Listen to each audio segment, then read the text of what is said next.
Welcome to Sleepy Science Brain. Tonight, we're exploring why your brain deletes your dreams every morning. You woke up this morning and the dream was gone. Not fading. Gone. It felt real moments ago. It carried weight. It meant something. And then it vanished. Completely. Within seconds. This happens to everyone. Every morning. Without exception. Dreams are not forgotten by accident. They are experienced fully, processed completely, and then intentionally erased. So your waking mind can survive reality. The brain does not lose dreams. It deletes them. On purpose. Not because they are meaningless, but because keeping them would be dangerous. Would blur what is real and what is imagined. Would destabilize memory. Would create confusion. Tonight we move through the science of erasure. Through chemistry. Through design. Through protection. Why dreams feel so vivid. And why they dissolve so completely. Why the gate closes. Why the memory systems shut down. Why forgetting is intelligence. Let's begin. There was a dream this morning. It felt important while it was happening. The images were clear. The feelings were real. The logic made sense in that moment. And then the eyes opened. For a few seconds, the dream was still there. Still present. Still accessible. There was a face. Or a place. Or a sequence of events that meant something. The mind reached for it. And it began to slip. Not all at once. Not like forgetting a name or a number. It dissolved. Piece by piece. Detail by detail. The harder the attempt to hold it, the faster it seemed to fade. Within moments, only fragments remained. A color. A feeling. The sense that something happened. But the story itself was gone. This is not unusual. This happens every morning to nearly everyone. Dreams that feel vivid and complete while they are unfolding become impossible to recall once waking begins. Even dreams that seemed important. Even dreams that carried emotion or intensity. They vanish. And what remains is the feeling of almost remembering.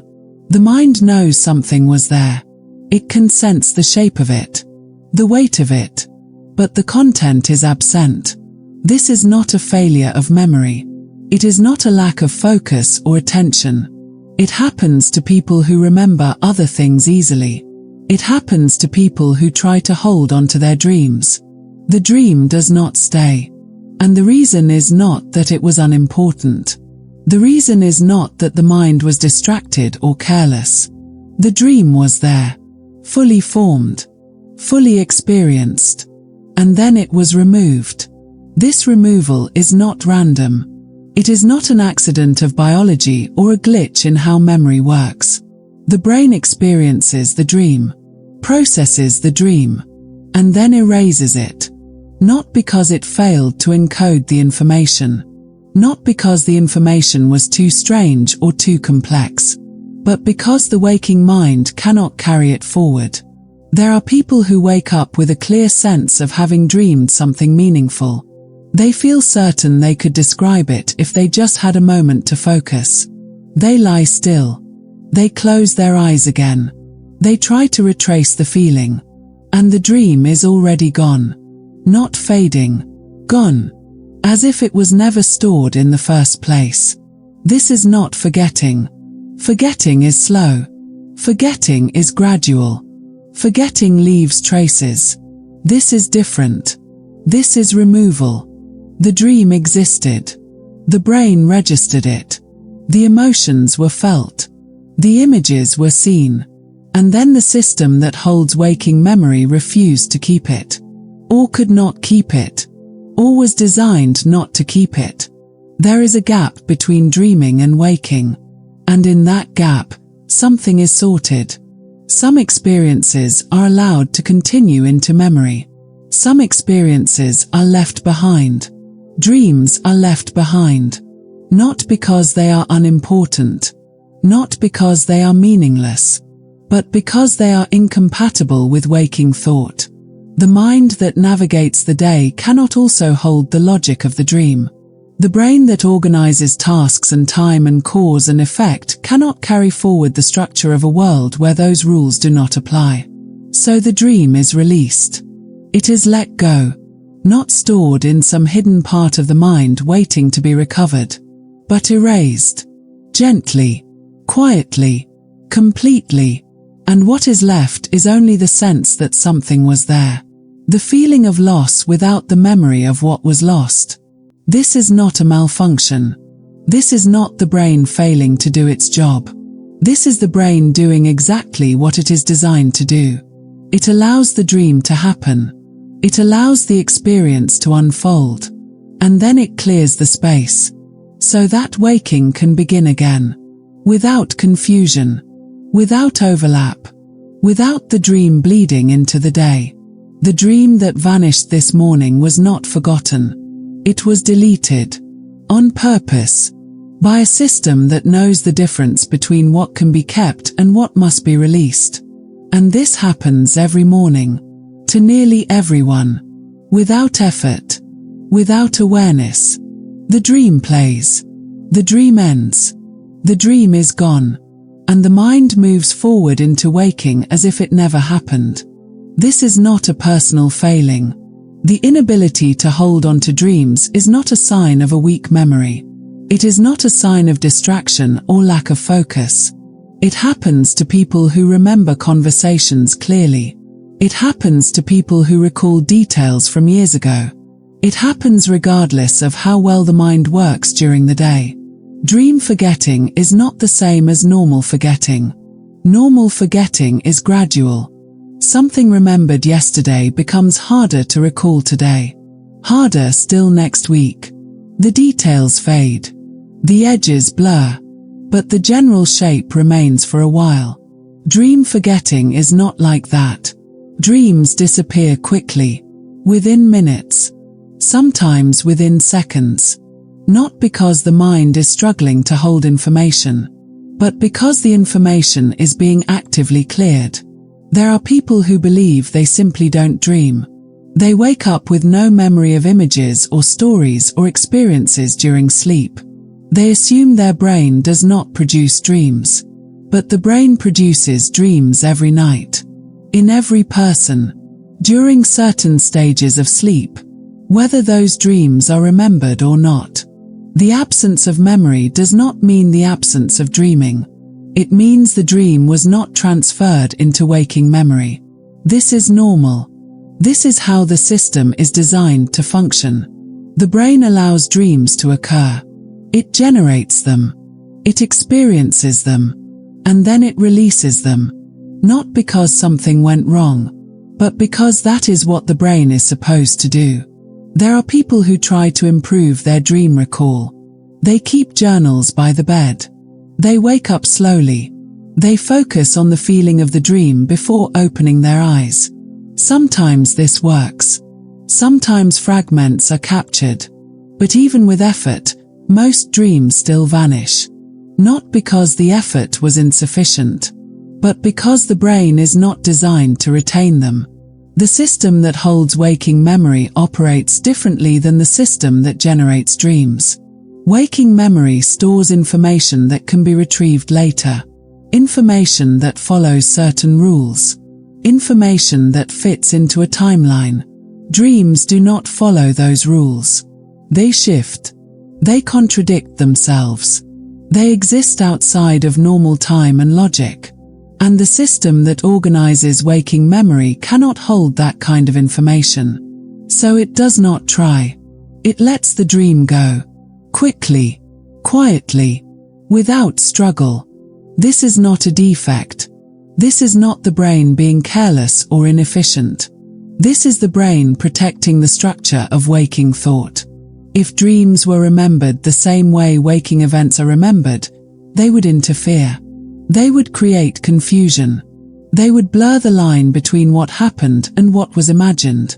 The mind would have to constantly sort through experiences and decide which ones were real, which conversations actually occurred, which places were actually visited, which events actually took place.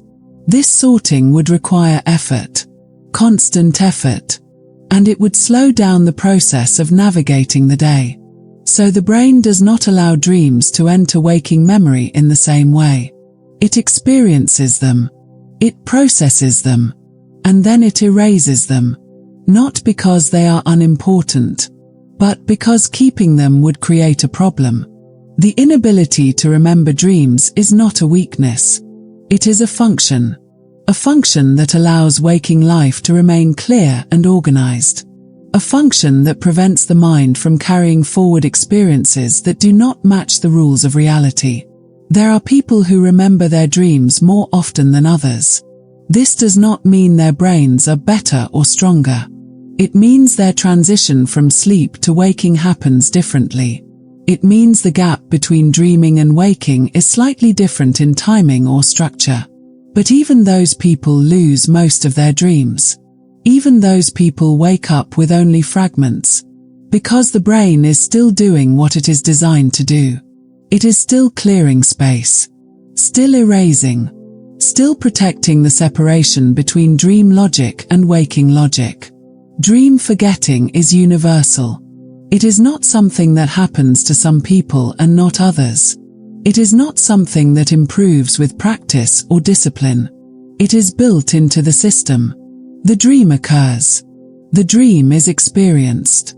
The dream is removed. And this removal is not evidence of failure. It is evidence of the brain functioning as it should. Keeping dreams out of waking memory is not a mistake. It is a feature that allows the mind to move forward into the day without carrying the residue of experiences that cannot be integrated. The brain that remembers where the keys are and what was said in a conversation yesterday is the same brain that cannot hold on to dreams. Not because it is inconsistent, but because it is applying different rules to different kinds of information. Dreams are not meant to be kept. They are meant to be experienced and released. And this happens automatically, without thought, without effort, without the need for understanding. The dream fades, the memory clears, the mind resets, and waking continues, clean, separate, unconfused. This is not a flaw in how memory works. This is memory working exactly as it is supposed to. While a dream is happening, it does not feel like imagination. It feels like experience. The emotions are real. The sensations are real. The presence of other people feels real. There is no sense of watching something unfold from a distance. There is participation. There is reaction. There is the feeling of being inside the event. The brain does not mark the dream as separate from reality while it is occurring. It processes the dream the same way it processes waking life. With full attention. With full emotional response. With the assumption that what is happening is actually happening. This is why fear in a dream creates a racing heart.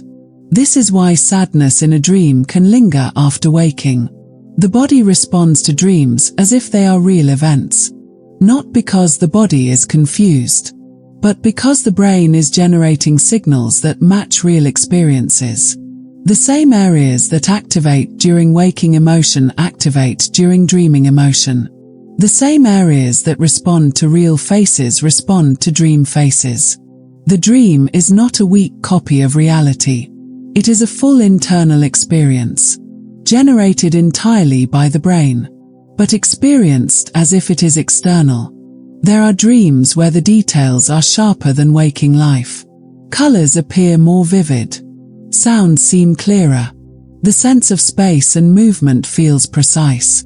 This is not because dreams are adding something that reality lacks. It is because the brain is constructing the experience without interference, without the noise and distraction of actual sensory input. In waking life, the brain receives information from the eyes and ears and skin.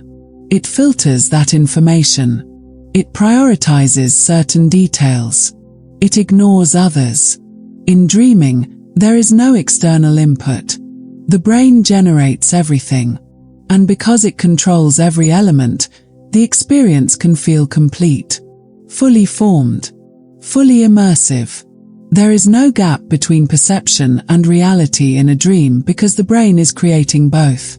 This is why dreams can feel more real than memories. Memories are reconstructed. They are pieced together from fragments. They are often incomplete. Dreams are constructed in the moment, fully present, fully detailed, until they end. And then they dissolve.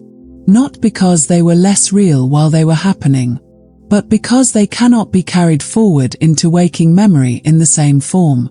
The intensity of the dream does not determine whether it will be remembered. A dream that felt deeply meaningful can vanish just as quickly as a dream that felt ordinary. A dream that carried strong emotion can disappear just as completely as a dream with no emotional weight. The realness of the experience and the permanence of the memory are not connected. The brain allows the dream to feel real while it is happening, and then the brain erases it. Not because it was false or unimportant, but because the realness of the dream makes it dangerous to keep. If dreams were remembered with the same clarity they are experienced, the mind would struggle to separate them from actual events. The memory of a conversation in a dream would feel identical to the memory of a conversation that actually happened. The memory of a place visited in a dream would feel identical to the memory of a place visited while awake. And the mind would have no way to tell the difference. So the brain does not store dreams the way it stores waking experiences. It allows them to feel real in the moment. And then it removes them. Quickly. Completely. So that waking memory remains organized and reliable. There are people who wake from a dream and feel certain that something meaningful occurred. They feel as though they understood something important, or resolved something, or connected with someone. The feeling is genuine. The emotional impact is real, but the content is gone. And this mismatch between emotional residue and absent memory is not a malfunction. It is the system working as designed. The brain processes the emotion of the dream. It registers the intensity. It allows the experience to affect the body. But it does not store the narrative. It does not keep the images or the sequence of events. It keeps only the trace of having felt something. And even that trace fades. Not over days or weeks. Over minutes. The dream feels real because the brain treats it as real while it is happening. It generates the experience with the same systems that process waking life. It engages emotion. It engages sensation. It engages attention. And then it disengages memory. Not because the dream was weak or unstable, but because the dream cannot coexist with waking thought. The realness of the dream is temporary. It exists fully in the moment, and then it is erased fully after the moment ends. This is not the brain being inconsistent. This is the brain applying different rules to different states. During the dream, the brain allows full immersion, full emotional engagement, full sensory detail. After the dream, the brain removes that detail. It does not store it. It does not archive it. It does not allow it to compete with waking memory. The vividness of the dream is not a sign that it should be remembered. It is a sign that the brain is fully engaged in creating the experience. And once the experience is over, the brain is fully engaged in clearing it, so that waking can proceed without confusion, without the bleed of dream logic into daily thought, without the need to constantly question which experiences were real and which were generated internally. The dream felt real. The dream was real in its own way, but it was not meant to last. It was meant to be experienced, fully, completely, and then released, so that the mind could return to waking with clarity, with certainty about what is real and what is not. The intensity of the dream does not protect it from erasure. The meaning of the dream does not protect it from erasure. The brain allows the dream to feel as real as possible. and then the brain deletes it as thoroughly as possible. Not because the experience did not matter, but because keeping it would interfere with the structure of waking life. Dreams are not stored the way waking experiences are stored. They are not recorded. They are not filed away. They are not waiting to be retrieved. They happen, and then they are gone, not because the brain failed to save them, but because the brain never intended to save them. During waking life, the brain selects certain experiences to keep. A conversation, a face, a moment that felt significant. These experiences are processed, encoded, transferred into memory. Not all of them, not most of them, but some of them. The brain decides what to keep and what to let go. And this process happens automatically, without conscious control. During dreaming, the brain does not activate this process. It generates the experience. It allows the experience to unfold, but it does not engage the systems that turn experience into lasting memory. The dream is not being recorded while it happens. It is only being experienced. There is no mechanism running in the background to capture it. No system waiting to transfer it into storage once the dream ends. The dream exists in the moment, only in the moment. And when the moment ends, the dream ends with it. This is not a failure of the brain to do something it was supposed to do. This is the brain doing exactly what it is designed to do. It prioritizes experience over storage during sleep. It allows the mind to move through images and emotions and scenarios without the burden of having to remember them. The brain does not treat dreams the way it treats waking events. Waking events are anchored in time. They are connected to a sequence. They are linked to other memories. Dreams are not anchored in time. They do not follow a sequence. They are not linked to waking memory. They exist separately. And because they exist separately, they are handled separately. The brain allows them to occur, but it does not preserve them. Not because preservation is impossible, but because preservation is not the goal. Dreams are not meant to be kept. They are meant to happen and then dissolve. Like water moving through a space. It flows. It fills. It moves on. It does not stay. It was never meant to stay. The brain generates the dream. The dream fills the mind for a time, and then it moves on, leaving only the sense that something passed through, but not the details of what it was. This is not a loss. This is the system functioning as intended. The brain does not need to keep every experience it generates. It does not need to archive every thought or image or emotion that passes through during sleep. Keeping them would serve no purpose. It would fill memory with information that cannot be used. Information that does not connect to waking life. Information that does not follow waking logic. So the brain lets the dream occur without recording it. It experiences the dream fully, and then it releases it fully. There is no save button during sleep. There is no moment where the brain decides whether to keep the dream or discard it. The dream is never stored in the first place. It exists only while it is happening. And when it stops happening, it stops existing. This is different from forgetting. Forgetting implies that something was remembered and then lost. Dreams are not remembered and then lost. They are experienced and then cleared. The brain does not forget dreams. It simply does not save them. And this is true for all dreams. Not just the ones that feel unimportant. Even dreams that carry intense emotion are not saved.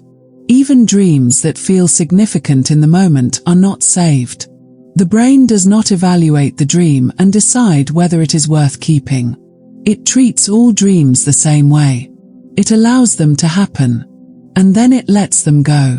Without judgment, without selection, without preservation. The experience is enough. The brain does not need to hold on to the experience in order for the experience to have occurred. The dream happened. It was felt. It was processed. And that is all it needed to be. There is no requirement for it to continue beyond that. No need for it to be remembered or reviewed or reflected upon. It served its purpose in the moment. And once the moment ended, it was released. This is how the brain manages dreams. Not by storing them and then forgetting them, but by never storing them at all. The dream flows through the mind. It shapes the experience of sleep. It engages emotion. It generates sensation. And then it moves on, leaving the mind clear for waking, leaving memory uncluttered by experiences that do not belong to waking life. The brain never promised to save dreams. It never designed a system to hold on to them. It designed a system to generate them, to experience them, and to let them go. Quickly, completely, automatically, so that waking memory remains functional, so that the mind can distinguish between what actually happened and what was internally generated. Dreams are not files waiting to be opened. They are not recordings stored somewhere in the brain. They are events that occurred and then dissolved. Like breath moving in and out. The breath happens. It fills the lungs. It leaves the lungs. It does not stay. It was never meant to stay. The dream happens. It fills the mind. It leaves the mind. It does not stay. It was never meant to stay. The brain does not owe the dream permanence. It does not owe the dreamer a record of what occurred during sleep. It generates the experience. It allows the experience to unfold fully, and then it clears the space, so that the next experience can occur, so that waking life can begin again without interference. The dream is not lost. It was never held. It passed through, briefly, completely, and then it was gone. Not because something went wrong, but because that is what dreams are designed to do.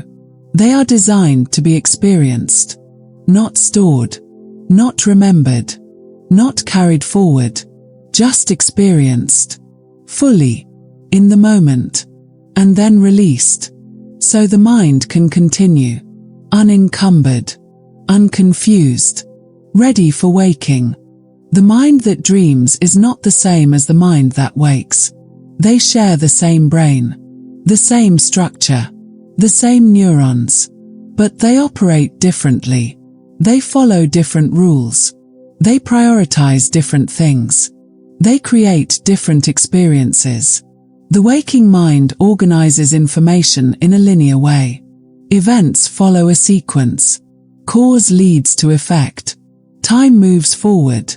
The waking mind keeps track of what happened first and what happened next. It builds connections between events. It forms patterns. It creates a coherent narrative. This is necessary for navigating the day, for making decisions, for planning, for remembering. The dreaming mind does not organize information this way. Time does not move forward in dreams. It jumps. It loops. It collapses. Events do not follow cause and effect. They shift without reason. They contradict themselves. The dreaming mind does not keep track of sequence. It does not build coherent narratives. It allows images and emotions and sensations to arise without logic, without the need for consistency, without the need for order. This is not because the dreaming mind is broken or confused. It is because the dreaming mind has different priorities. The waking mind prioritizes accuracy. It needs to know what is real, what is possible, what actually happened. It needs to distinguish between memory and imagination, between fact and fiction. This is how it stays safe, how it makes reliable decisions, how it interacts with the world. The dreaming mind does not prioritize accuracy. It does not need to know what is real. It does not need to track what is possible. It generates experiences freely, without checking them against reality, without filtering them for consistency. And this allows the dreaming mind to explore in ways the waking mind cannot. It can combine elements that do not belong together. It can create scenarios that could never happen. It can shift perspective without warning. The waking mind would reject these experiences. It would flag them as errors, as impossible, as inconsistent with known reality. But the dreaming mind accepts them. It does not question. It does not correct. It simply allows. These two minds cannot exist at the same time. The rules that govern waking thought are incompatible with the rules that govern dreaming thought. One requires structure. The other requires freedom. One requires consistency. The other requires flexibility. One builds memory. The other releases it. The transition from dreaming to waking is not just a change in awareness. It is a change in how the brain operates. Different systems become active. Different priorities take over. Different rules begin to apply. And this transition requires the dreaming mind to shut down. Not gradually. Not partially. Completely. The dreaming mind cannot carry forward into waking. Its logic does not fit. Its priorities do not align. Its experiences cannot be integrated. So the brain separates them. It allows the dreaming mind to exist during sleep, fully, without restriction. And then it clears that mind when waking begins. It does not blend the two. It does not try to merge them. It replaces one with the other. The waking mind takes over, and the dreaming mind dissolves, taking its experiences with it, taking its images and narratives and sensations with it, because those experiences were generated under different rules, and they cannot survive under waking rules. The brain does not try to translate dreams into waking language. It does not try to make them fit into waking memory. It simply lets them go, because keeping them would mean keeping two incompatible systems active at once. And the brain cannot function that way. It needs clarity. It needs singular focus. It needs one set of rules governing thought at a time. During sleep, the dreaming mind is in control. It generates experiences without concern for reality, without concern for logic, without concern for memory. During waking, the waking mind is in control. It organizes experiences. It tracks time. It builds memory. It distinguishes real from unreal. These two minds serve different purposes. The dreaming mind allows the brain to process without constraints, to explore without consequences, to move through emotions and images freely.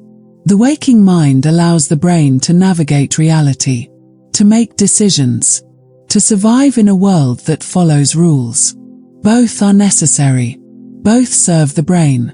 Both are part of how consciousness functions. But they cannot coexist. They cannot share the same space at the same time. So the brain shifts between them, completely, cleanly, without overlap. And this shift requires erasure. The experiences generated by the dreaming mind are erased when the waking mind takes over. Not because they were unimportant, but because they belong to a different system. A system that cannot continue into waking.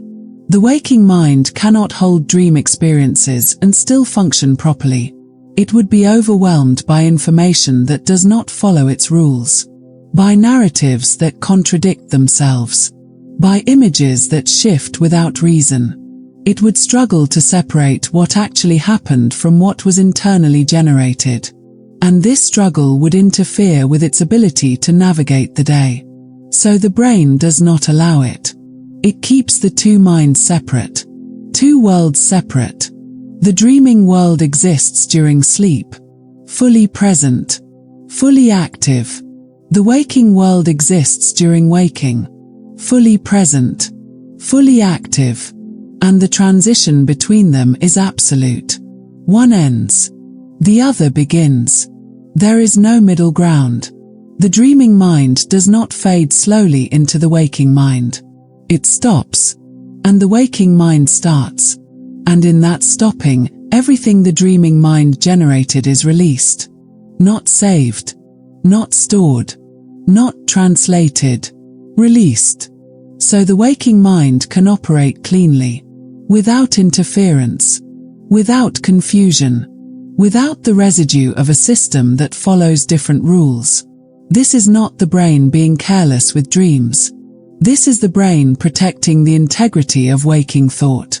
The dreaming mind is allowed to exist freely during sleep, to generate whatever it generates, to follow whatever logic it follows. And then it is cleared, completely, thoroughly, so the waking mind can take over without conflict. Two minds, two worlds, two sets of rules. Only one can be active at a time. And when the shift happens, the previous mind is erased. Not because it failed, not because it was less important, but because it cannot continue. Its world is not compatible with the world that is beginning. And the brain chooses waking. Every morning, without exception, it clears the dreaming mind. It activates the waking mind.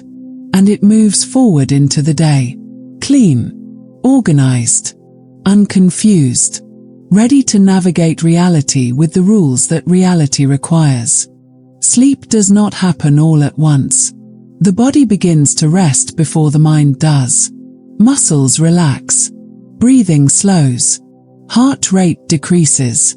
The body prepares for stillness, but the mind is still active, still aware, still processing, still generating thought. There is a gap between the body falling asleep and the mind falling asleep. And in that gap, awareness begins to shift. Thoughts become less organized, less linear, less controlled. Images start to appear without being summoned. Sounds emerge without external source. The mind is still awake enough to notice these changes, but not awake enough to direct them. This is the beginning of the descent. Not into unconsciousness, into a different kind of consciousness. One where control is no longer possible, where intention no longer shapes experience. The waking mind monitors thoughts. It guides them. It decides what to focus on and what to ignore.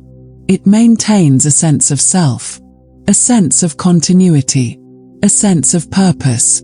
As sleep deepens, this monitoring fades. The mind stops directing itself. It stops checking its thoughts for consistency.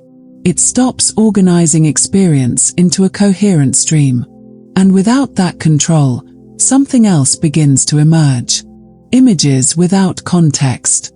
Sensations without source. Narratives without beginning or end. The dreaming mind is starting to activate. Not suddenly, not all at once. Gradually, quietly, as the waking mind releases its hold. The body is already still, already quiet, already deep into rest. But the mind is moving through stages. First shallow, then deeper still. And as it moves deeper, the rules change. Time stops moving in a straight line. Space stops being fixed. Logic stops applying. The mind is no longer bound by the structures that govern waking thought. It is free to generate experience in any form, without checking that form against reality, without filtering it for sense. This is not confusion. This is not malfunction. This is the brain entering a state where different processes take over, where memory consolidation happens, where emotional processing happens, where the brain reorganizes itself. And during this state, dreams occur, not as a side effect, not as random noise, but as part of the process itself. The dreaming mind generates scenarios. It combines fragments of memory with imagination. It creates experiences that feel present and immediate. And while this is happening, the body remains still. Muscles are paralyzed. Movement is suppressed. The body does not act out the dream. This paralysis is automatic. It happens every time the dreaming state is entered. Without it, the body would move, would respond to the dream as if it were real. But the brain prevents this. It separates the experience of the dream from the body's ability to respond. So the dream can unfold without consequence, without danger, without interference. The mind experiences falling, running, speaking, moving, but the body remains still. Breathing continues. Heart rate continues. But voluntary movement stops. This is the dreaming state. A state where the mind is active but not awake. Where the body is resting but not unconscious. A state that happens multiple times each night. In cycles. Repeating. The mind moves into dreaming. Then out of dreaming. Then back into dreaming. Each cycle lasting a certain duration. Each cycle generating its own experiences. And none of those experiences are recorded. The dreaming mind does not engage memory systems. It does not store what it generates. It simply creates. And then dissolves. Over and over. Throughout the night. The transition into this state is gradual.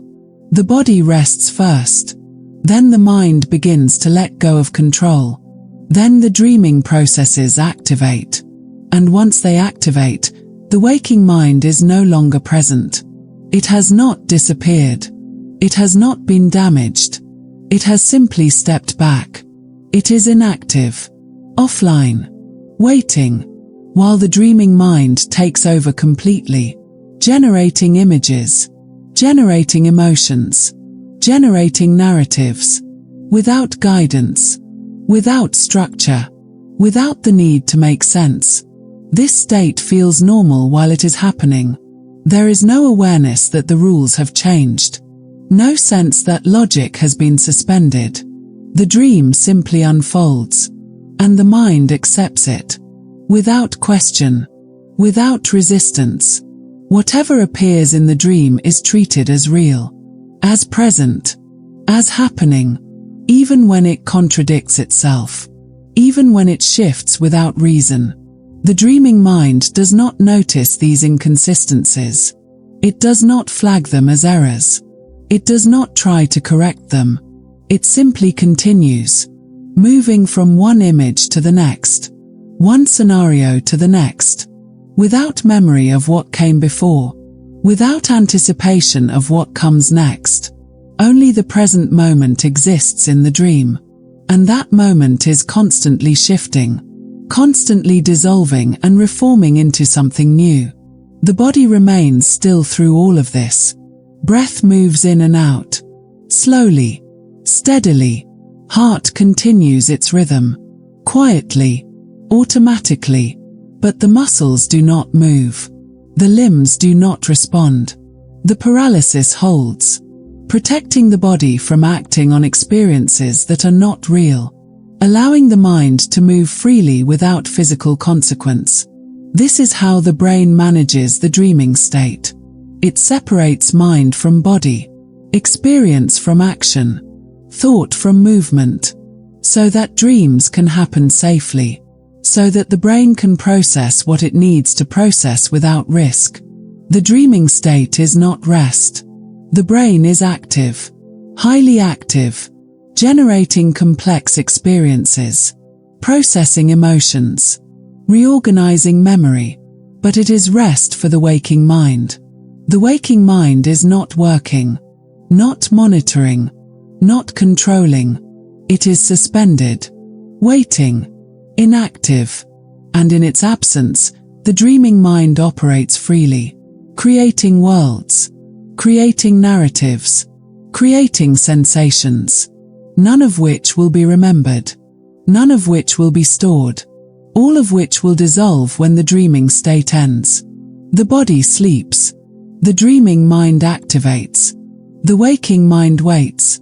And this cycle continues. Through the night. Through every night. Automatically. Without effort.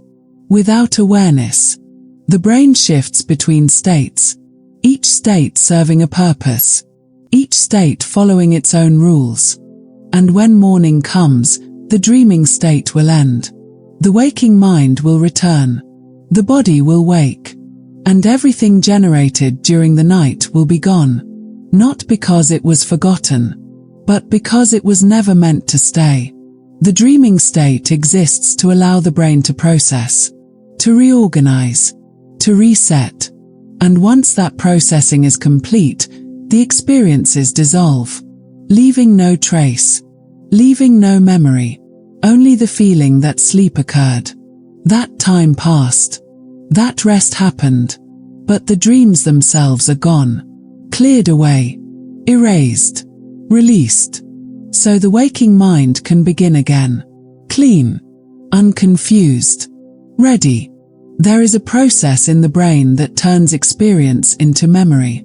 It takes what is happening now and prepares it to be remembered later. This process is active during waking life. It runs quietly in the background, selecting certain moments, encoding certain details. Not everything, but some things. The conversation that mattered, the face that was important, the event that stood out. These experiences pass through and become memory. They are stored. They are retrievable. They can be recalled hours or days or years later.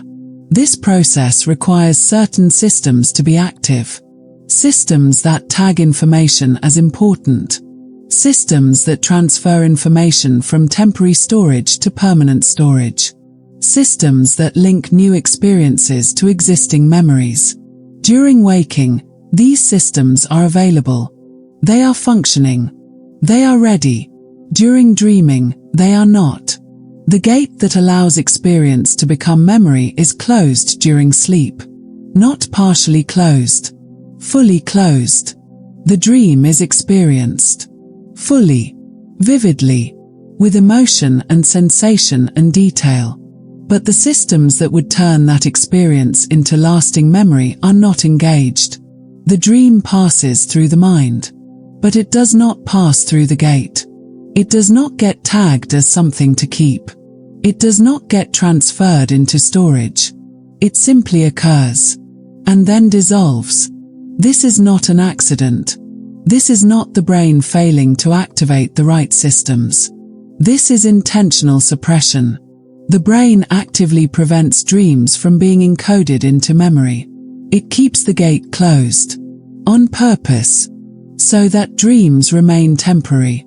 So that they do not enter the permanent record. The dreaming mind generates experiences constantly throughout the night. Images. Narratives. Emotions. Sensations. All of it feels real while it is happening. All of it is processed as if it were real. But none of it is allowed to become memory. The gate remains closed. The systems remain inactive. And the dream passes through without being stored. This is why dreams feel so vivid in the moment and so absent afterward. The experience is full. But the encoding is blocked. The brain is creating the experience. But it is not creating the memory. There is no transfer. No storage. No preparation for later recall. The dream exists only in the present moment of its occurrence. And when that moment ends, the dream ends with it. Because it was never held anywhere. It was never moved into the systems that preserve information. It was experienced and released.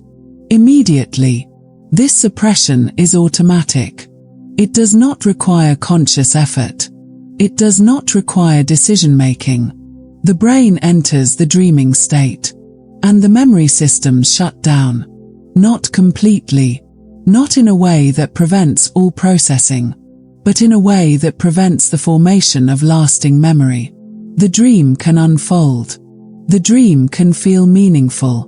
The dream can carry emotion. But it cannot become something that is remembered tomorrow. Because the pathway to memory is closed. The gate is shut. And it stays shut until waking begins. This is different from weak memory encoding. Weak encoding happens when something is noticed but not focused on.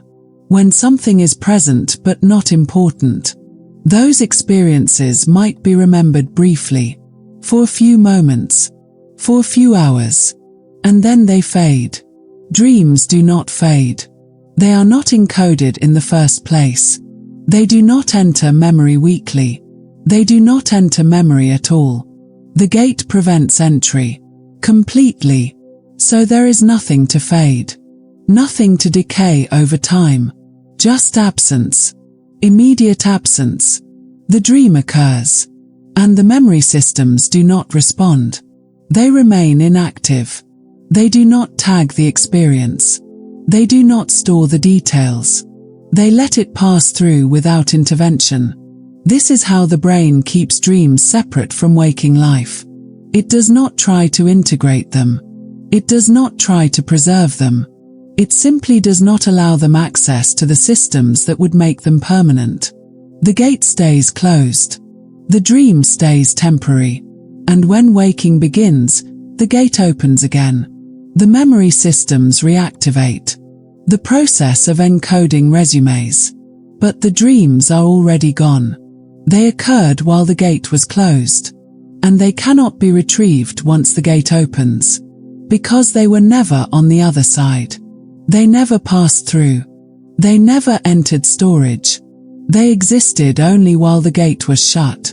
Only while memory formation was suppressed. And once that suppression ends, there is nothing left to recover. The brain does not lose dreams. It never holds them. It experiences them. And then it lets them dissolve. Without encoding. Without storage. Without any mechanism for later retrieval. This is not a flaw in how memory works. This is memory working exactly as intended. The gate closes during sleep, preventing dreams from being stored. The gate opens during waking, allowing experiences to be stored. And this separation keeps the two states distinct, keeps dream experiences from mixing with real experiences, keeps the mind organized and functional. The suppression of memory during dreaming is not random. It is not the result of the brain being too busy with other processes. It is deliberate.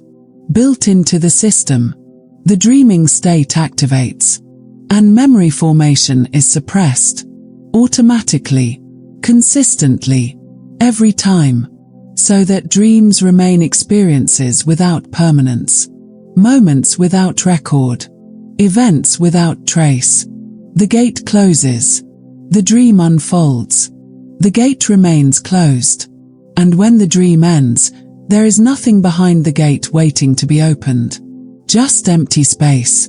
Just the absence of what was never stored. The brain allows the dream to happen. Fully. Completely. But it does not allow the dream to stay. It closes the pathway to memory. And it keeps it closed. So the dream can serve its purpose without consequence. Without cluttering waking memory. Without creating confusion. Without interfering. The gate is closed. The dream occurs. The dream dissolves. And the mind moves on. Clean. Clear. Unencumbered. Ready for the next cycle. Ready for waking. Ready to remember the things that matter. The things that happened in reality. While leaving behind the things that happened only in the dream. Not because they were unimportant. But because they were incompatible. The gate closes to protect waking memory. To keep it accurate. To keep it functional. To keep it reliable. And the dream, vivid and complete as it is, never passes through. It stays on the other side. Always. Until it fades. Until it dissolves. Until it is gone. The brain operates through chemistry. Signals move between cells using chemical messengers. These messengers determine what the brain can do. What it prioritizes. What it suppresses. Different states require different chemistry. Waking requires one set of chemicals. Dreaming requires another. And when the chemistry changes, everything changes. During waking, certain chemicals are present in higher amounts. These chemicals support focus. They support attention. They support the formation of memory. They allow the brain to tag experiences as important, to encode details, to transfer information into storage. The waking brain is bathed in chemistry that makes memory possible. Not guaranteed, but possible. The systems are available. The pathways are open. During dreaming, this chemistry shifts. The chemicals that support memory formation decrease. They fall to very low levels. And other chemicals rise. Chemicals that support vivid imagery. Chemicals that allow rapid shifts in thought. Chemicals that create the conditions for dreaming. This shift happens automatically when the dreaming state begins. The brain does not decide to change its chemistry. It simply does. The transition into dreaming triggers the change. And the change creates the dream. The chemicals that rise during dreaming make experiences feel intense. They allow the brain to generate clear images, strong emotions, detailed sensations. The dream feels real because the chemistry supports vivid experience. But the chemicals that fall during dreaming are the ones that create memory, the ones that tag information, the ones that encode details, the ones that transfer experiences into permanent storage. Without those chemicals, memory formation cannot happen. The systems are still there. The structures are still intact. But they are not active. They are not receiving the signals they need to function. So the dream occurs in a brain that is chemically prepared for experience but not for memory.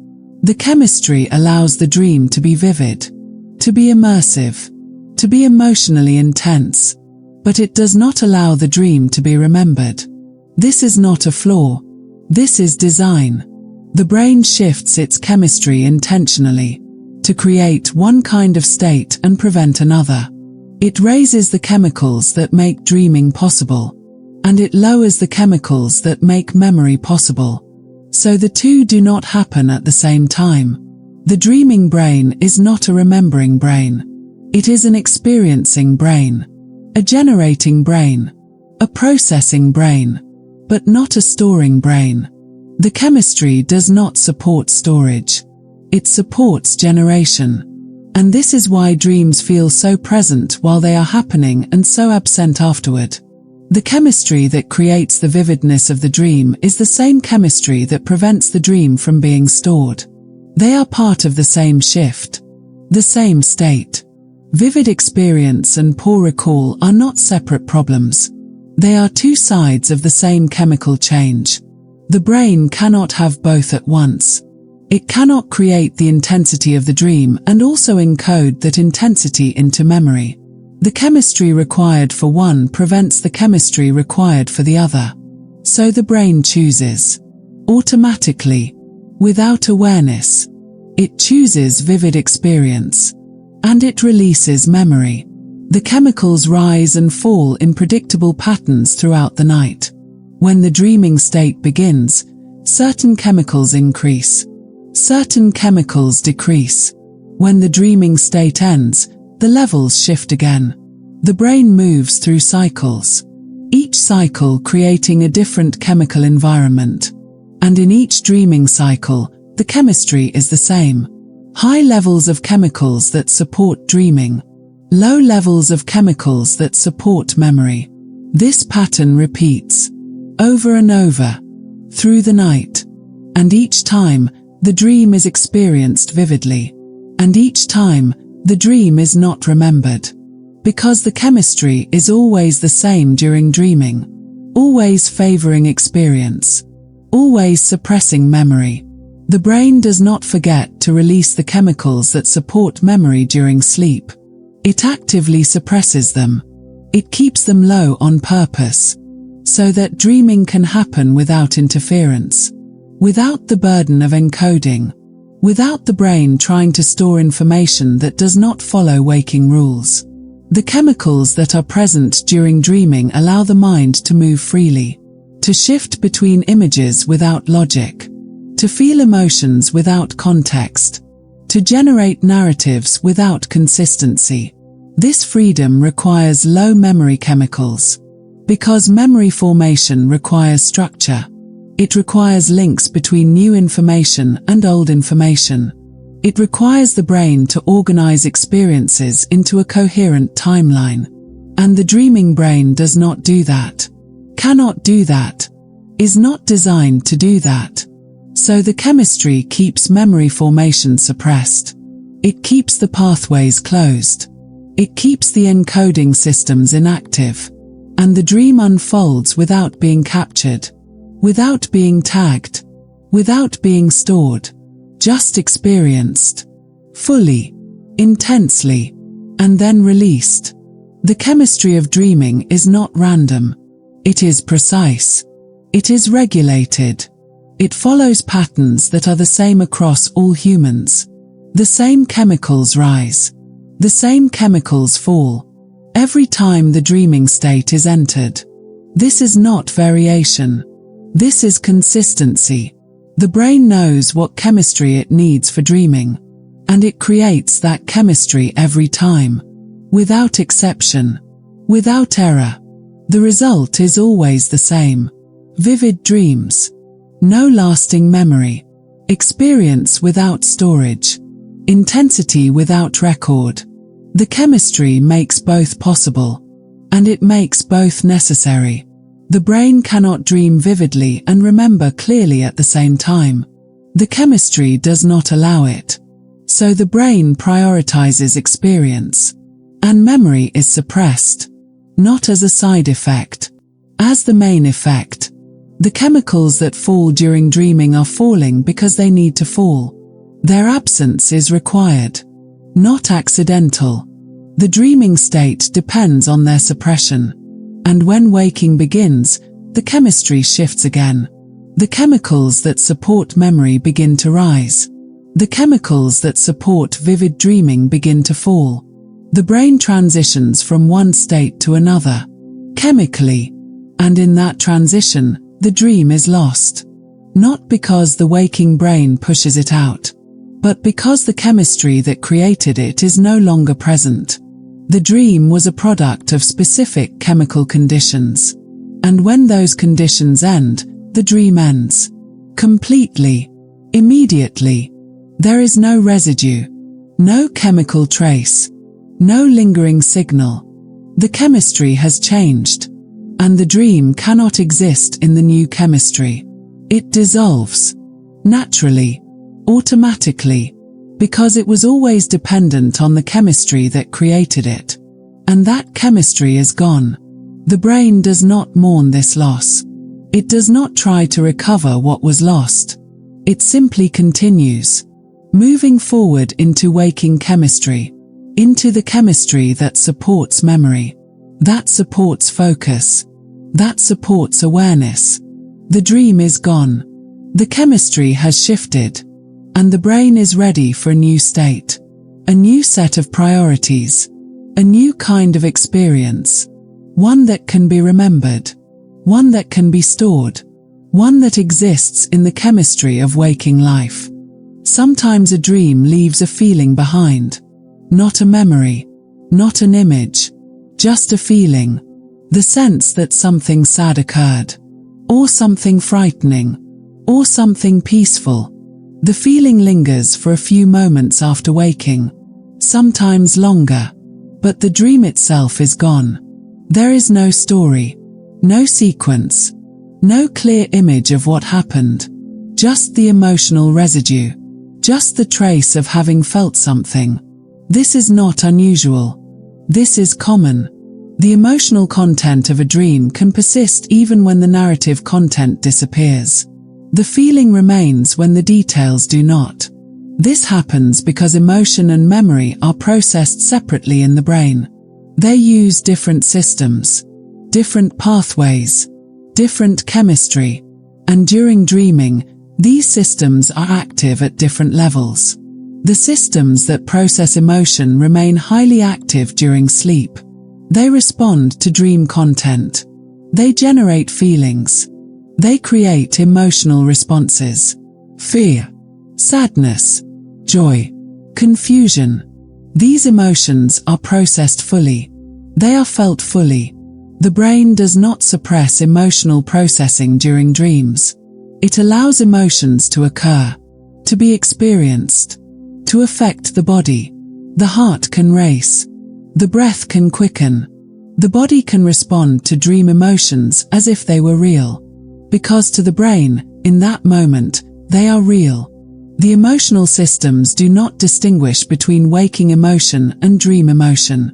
They process both the same way, with the same intensity, with the same physical response. But the systems that create detailed memory are not active during dreaming. The systems that would record what happened, what was seen, what was said, those systems are suppressed, quiet, offline. So the brain processes the emotion of the dream without storing the content of the dream. It feels the fear without remembering what caused the fear. It feels the sadness without remembering what the sadness was about. The emotion is real. The emotion is processed. The emotion can linger. But the details that created the emotion are not stored. They dissolve. They vanish. They leave no trace. This is why someone can wake up feeling unsettled and not know why. The emotion was processed. The emotion was felt. The emotion left an impression. But the dream that created the emotion is gone. The brain allowed the emotion to be experienced fully, but it did not allow the narrative to be remembered. Because emotional processing and narrative memory use different systems, and only one of those systems remains active during sleep. Emotion does not require the same kind of memory that stories require. Emotion can exist without context, without sequence, without detail. It is a state, not a narrative. And the brain can hold onto a state briefly without holding onto the story that created it. The feeling fades eventually, usually within minutes, sometimes within seconds, but it can last long enough to be noticed, long enough to create confusion. The mind wakes up carrying a feeling it cannot explain. And this feeling is not imaginary. It is not invented after waking. It is genuine emotional residue from the dream. The brain processed the emotion. The body responded to the emotion. And that processing leaves a trace. Temporary, but real. The trace fades because the emotion is no longer being generated. The dream has stopped. The emotional content has stopped. And without new input, the feeling dissipates. It does not become memory. It does not get stored as information. It simply fades. Like the physical sensation of fear fading after a scare. The emotion was real in the moment. And then the moment ended.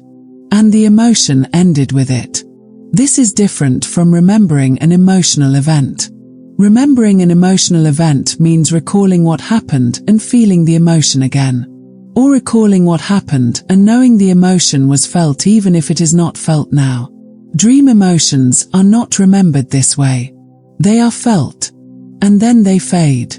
Without the memory of what caused them. Because the brain did not store the cause.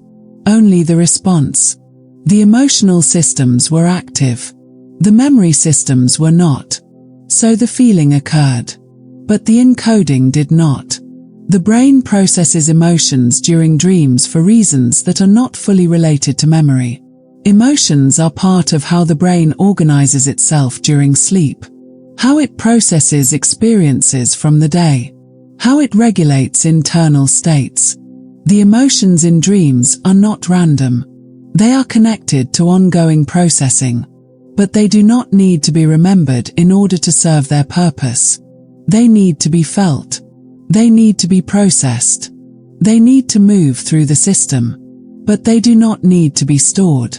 So the brain allows them to occur without encoding them. It processes the emotion fully. And then it releases the emotion fully. Without creating a memory of what the emotion was attached to. This is why dream feelings are often vague and difficult to describe. There is a sense of having felt something, but no clear sense of what prompted it.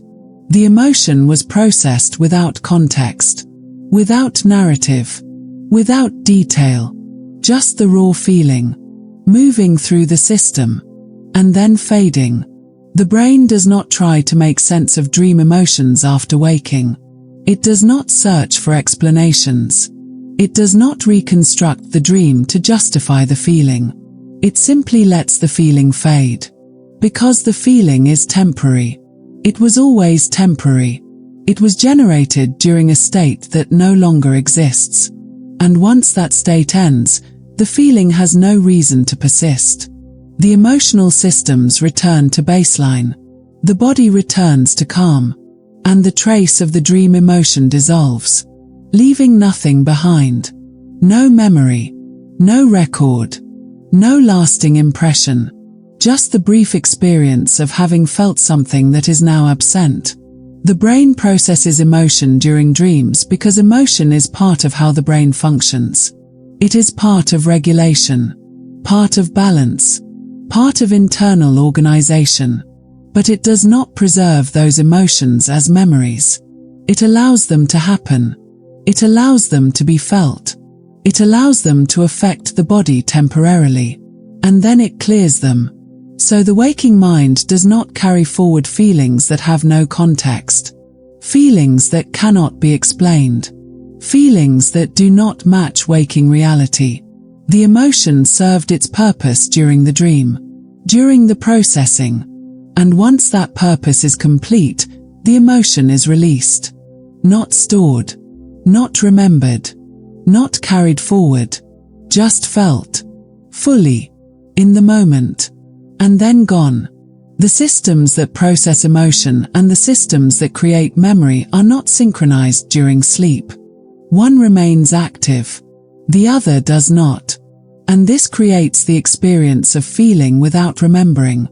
Of waking with an emotional trace but no narrative to attach it to. This is not a malfunction. This is not the brain being inconsistent. This is the brain processing emotion separately from memory. Allowing emotion to occur during dreams. Allowing emotion to be felt. But not allowing emotion to be encoded as a stored experience. The feeling happens. The feeling fades. The dream is gone. And the mind moves forward. Clear. Unattached. Ready to generate new emotions in response to waking life. Emotions that will have context. Emotions that will have cause. Emotions that can be understood and remembered. While the dream emotions dissolve. Quietly. Completely. Leaving only the faint sense that something was felt. And then nothing at all. The brain does not remember everything it experiences. This is not a flaw. This is design. Memory is not meant to be a complete record of every moment. It is meant to be selective, efficient, organized. The brain chooses what to keep, and it discards the rest. Not randomly, not carelessly, but according to function. What serves the organism is kept. What does not serve the organism is released. This happens constantly. During waking, during sleeping, the brain is always editing, always sorting, always deciding what stays and what goes. Most of what happens in a day is not remembered. Most conversations, most sights, most sounds, most sensations, they occur, they are processed, they are experienced, and then they are let go. The brain does not hold on to them. It does not transfer them into long-term storage. It allows them to fade. Quickly. Completely. Because holding on to everything would be inefficient. It would fill memory with information that is not useful. Information that will never be retrieved. Information that would clutter the system and slow down access to what matters. So the brain discards. Aggressively. Automatically. It keeps only what it determines to be relevant, important, worth preserving, and it releases everything else.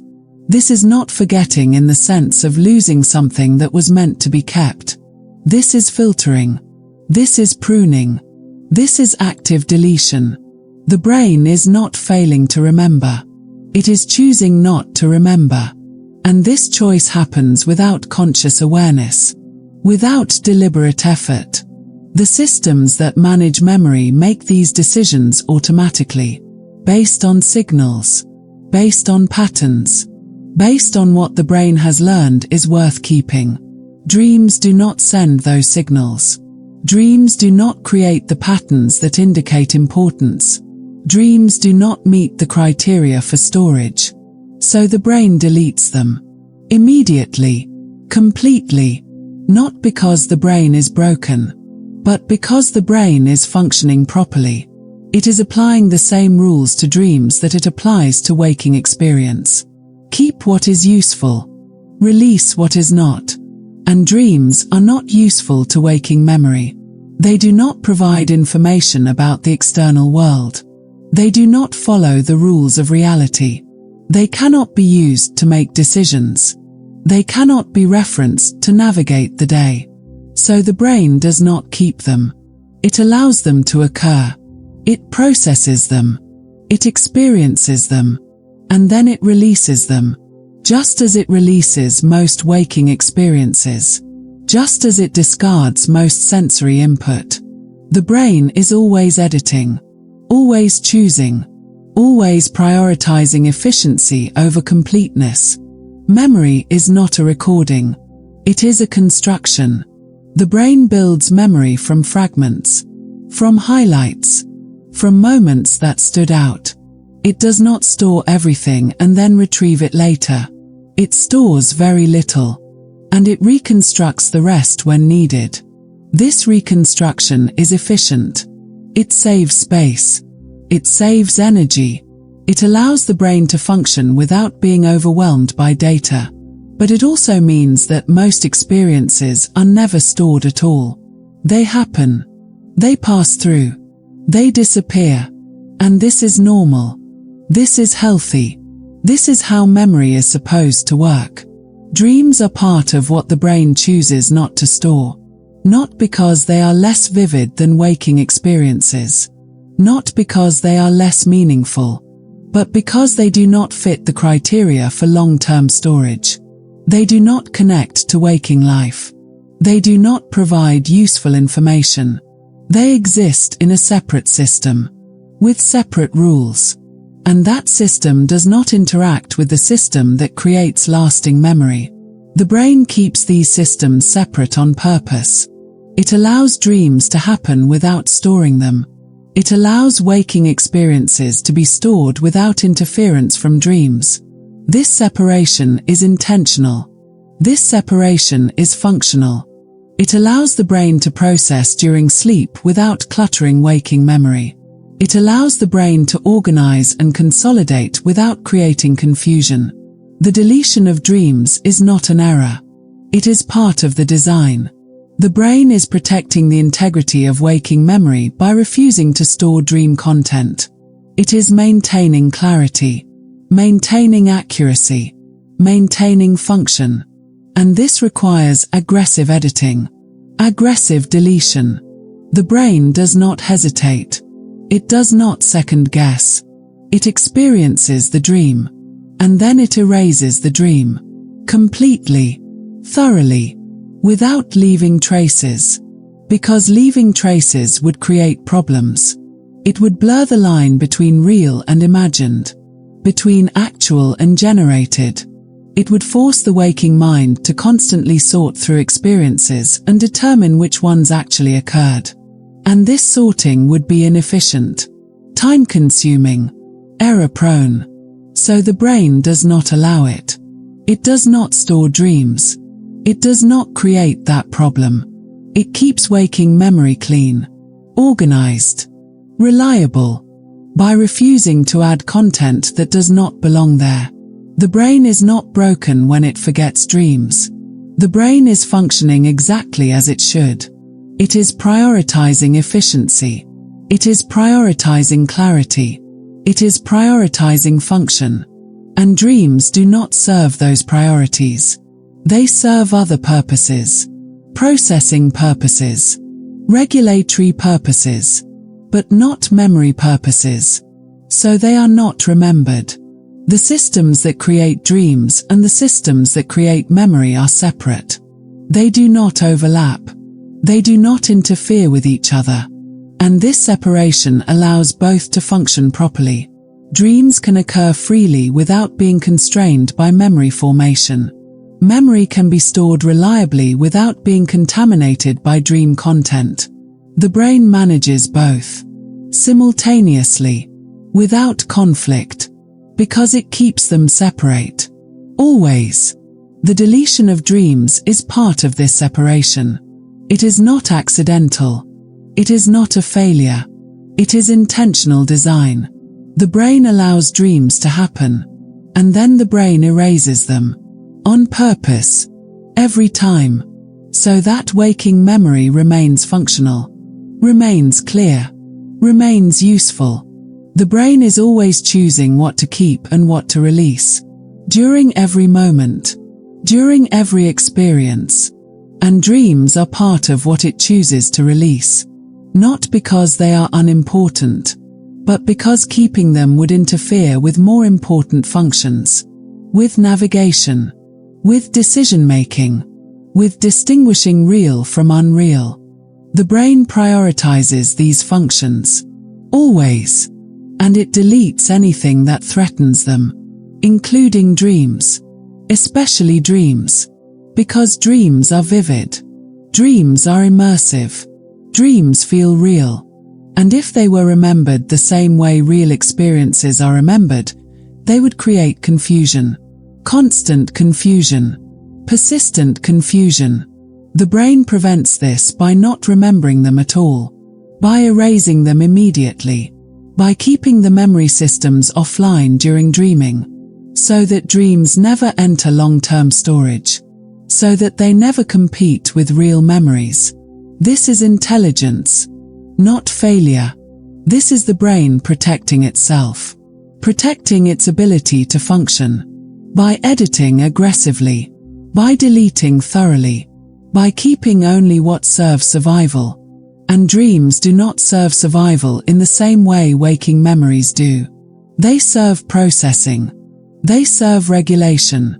They serve internal organization. But they do not need to be remembered to serve those functions.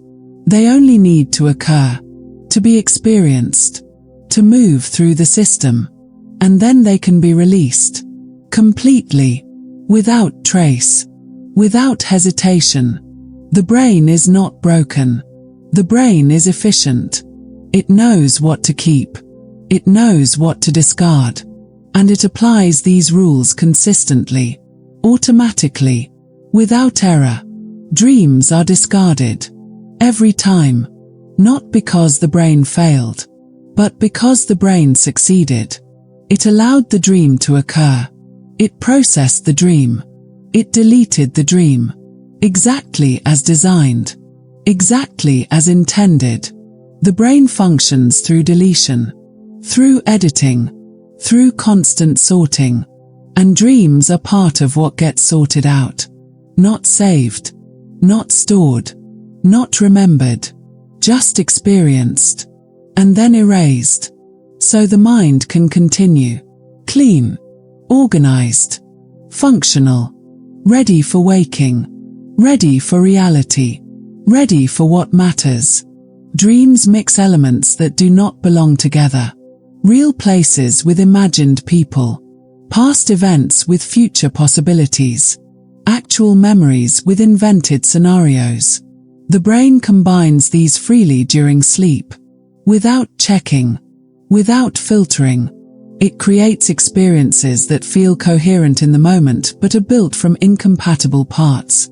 A conversation that never happened. A place that does not exist. A version of someone who is not real. These elements are woven together seamlessly in the dream. And while the dream is happening, they feel true. They feel consistent. They feel real. But they are not real. They are constructions, combinations of fragments that do not reflect actual events. If these constructions were stored as memories, they would become part of the record. They would sit alongside real memories, indistinguishable, unmarked. The brain would have no way to tell them apart. A memory of a conversation that actually happened and a memory of a conversation that occurred in a dream would feel the same. They would carry the same sense of familiarity, the same sense of having occurred, and there would be no signal to indicate which one was real. This would create confusion, constant confusion. The mind would not know which experiences to trust, which events to reference, which memories to rely on. Did that conversation happen or was it dreamed? Did that person say those things or was it imagined? The brain would have to sort through every memory and determine its origin. And it would have no reliable way to do that, because dream memories and real memories would be encoded the same way, stored the same way, retrieved the same way. The only difference would be their source, and the source would not be marked. So the brain prevents this problem by not storing dreams at all. It does not allow dream content to enter the memory system.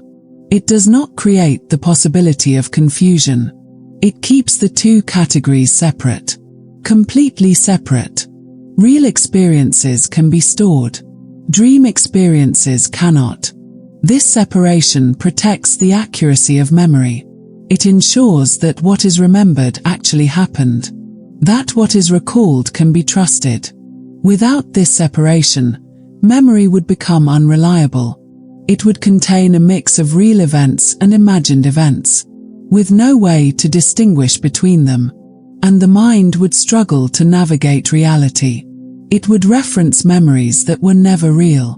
It would make decisions based on events that never occurred. It would lose the ability to use memory as a guide, because memory would no longer reflect reality. It would reflect a blend of reality and imagination, and that blend would be unusable. The brain does not allow this. It does not store dreams. It does not create that risk. It deletes dreams immediately, so they never enter the system, so they never compete with real memories. This deletion is protective. It is not wasteful. It is not careless. It is the brain safeguarding the integrity of memory. Dreams also contain elements that would conflict with identity, versions of the self that do not match the actual self, actions that were never taken, choices that were never made. In dreams, the self can behave in ways that contradict waking behavior, waking values, waking personality. The dreaming mind does not maintain consistency with the waking sense of self. It allows the self to shift, to act differently, to become something else temporarily. And this is fine during the dream, because the dream is temporary, because the dream does not persist. But if these versions of the self were stored as memories, they would create confusion about identity. The mind would remember acting in ways it did not actually act, feeling things it did not actually feel, being someone it is not. And these memories would sit alongside real memories of the actual self, creating inconsistency, creating doubt, creating a fractured sense of who the person is. The brain prevents this by erasing dream content. It does not allow alternate versions of the self to be stored. It does not allow conflicting identities to coexist in memory. It keeps the sense of self coherent, stable, consistent, by refusing to remember experiences where the self was different, where the self behaved in ways that do not match waking reality. This is not the brain hiding information. This is the brain maintaining structure, maintaining a clear and reliable sense of identity, so the person can navigate the world with certainty about who they are, what they value, how they behave, without the interference of dream selves that do not reflect reality. Dreams also generate events that would be emotionally confusing if remembered. interactions with people who are gone, experiences that could never happen, scenarios that violate the laws of reality. These events can carry strong emotion during the dream. They can feel significant. They can feel meaningful. But they are not real. They cannot be acted upon. They cannot be integrated into waking life. If they were remembered, they would create emotional residue with no outlet. Grief for losses that did not occur. Anger at events that never happened. Longing for experiences that are impossible. The mind would carry emotions tied to fictional events. And those emotions would persist without resolution, without context, without the ability to be processed in a meaningful way. Because the events that caused them were not real. The brain prevents this by not storing the events. It allows the emotions to be felt during the dream. It allows them to be processed during sleep. But it does not allow them to carry forward into waking life as memories. It erases the events. And in doing so, it erases the attachment to those events. So the waking mind does not carry emotional weight from things that never actually occurred. The deletion of dreams is not just about preventing clutter. It is about preventing harm, about preventing confusion, about preventing the mind from losing its grip on reality. If dreams were stored, reality would become uncertain. Memory would become unreliable. Identity would become unstable. And the mind would struggle to function in a world where it could not trust its own recall. The brain protects against this by keeping dreams out of memory entirely, not by marking them as dreams, not by storing them separately, but by not storing them at all. So there is no possibility of confusion, no possibility of blending real and unreal. The waking mind remembers only what actually happened, and this allows it to navigate reality with confidence, with clarity, with certainty. Dreams serve their purpose during sleep. They process, they regulate, they organize, but they do not need to be remembered to serve that purpose. They only need to occur, and then dissolve, so the mind can return to waking without carrying false information, without carrying conflicting identities, without carrying emotions tied to events that were never real. The brain erases dreams to protect the mind, to keep memory accurate, to keep identity stable, to keep reality clear. This erasure is not loss. This is preservation. Preservation of function. Preservation of clarity. Preservation of the ability to trust what is remembered.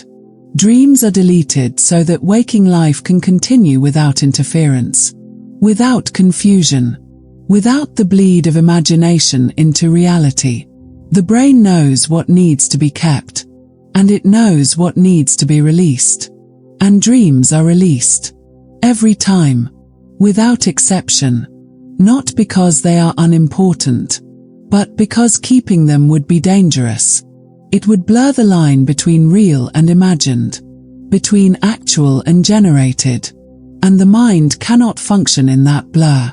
It needs separation. It needs clarity. So the brain provides it. By erasing dreams. By keeping memory clean. By protecting the integrity of what is remembered. So the person can wake each day knowing what is real. Knowing what actually happened. Knowing who they actually are. Without doubt. Without confusion. Without the weight of experiences that were never real. The brain deletes dreams. On purpose. For protection. And this deletion allows waking life to proceed safely, clearly, reliably, without the burden of remembering what was never meant to be kept. Reality requires consistency. The world operates according to rules. Cause leads to effect. Time moves forward. Objects remain stable. The mind depends on this consistency to function. It builds understanding based on patterns. It makes predictions based on experience. It navigates the world based on what remains true. When reality is stable, the mind can operate efficiently. It knows what to expect. It knows how things work. It knows what is real and what is not. This stability is essential. Without it, every moment would require complete reassessment. Every object would need to be relearned. Every interaction would need to be reconsidered. The mind would exhaust itself trying to understand a world that constantly changes its rules. So the brain protects the stability of reality. It filters out information that contradicts what is known. It discards experiences that do not fit the established pattern. It maintains a coherent model of the world. And it defends that model against disruption. Dreams disrupt that model. They present worlds where the rules are different, where time does not flow normally, where objects change without cause. They present scenarios that could not happen in waking life, events that violate physics, interactions that defy logic. While the dream is happening, the brain accepts these disruptions. It does not question them. It does not resist them. It allows the dream world to operate by its own rules. But when waking begins, the brain cannot carry those rules forward. It cannot allow dream logic to mix with waking logic. It cannot allow dream events to sit alongside real events in memory, because doing so would destabilize reality. It would introduce uncertainty. It would blur the boundaries. It would make it difficult to know what is real. So the brain erases dreams. Completely. Immediately. Not to hide them. Not to suppress them. But to protect the integrity of waking reality. To keep the model of the world stable. To keep the sense of what is real intact. Dreams are temporary simulations. The brain generates them for internal purposes. For processing. For regulation. For organization. But they are not meant to be integrated into the ongoing understanding of reality. They exist in a separate space. A space where different rules apply. A space that does not need to connect to waking life. And when the simulation ends, the brain clears it. It does not preserve the simulation. It does not archive it. It does not allow it to influence the model of reality. It treats the dream as temporary. Because it is temporary. It was never meant to last. It was never meant to be carried forward. It served its purpose during sleep. And once sleep ends, it is no longer needed. So it is released. Fully. Without hesitation. The brain does not struggle with this release. It does not mourn the loss of the dream. It simply moves forward. Back into waking. Back into reality. Back into the world where the rules are consistent. Where time flows normally. Where objects remain stable. This return requires a clean slate. The brain cannot return to reality while still holding on to dream content. It cannot navigate the real world while carrying memories of a world that does not exist. So it clears the dream. It resets. It prepares for waking. And this clearing is automatic. Effortless. Built into the transition between states. The dream ends. The memory is erased. The mind returns to reality. Without confusion. Without conflict. Without the burden of experiences that do not belong to the real world. This erasure is protective. It protects the ability to distinguish real from unreal.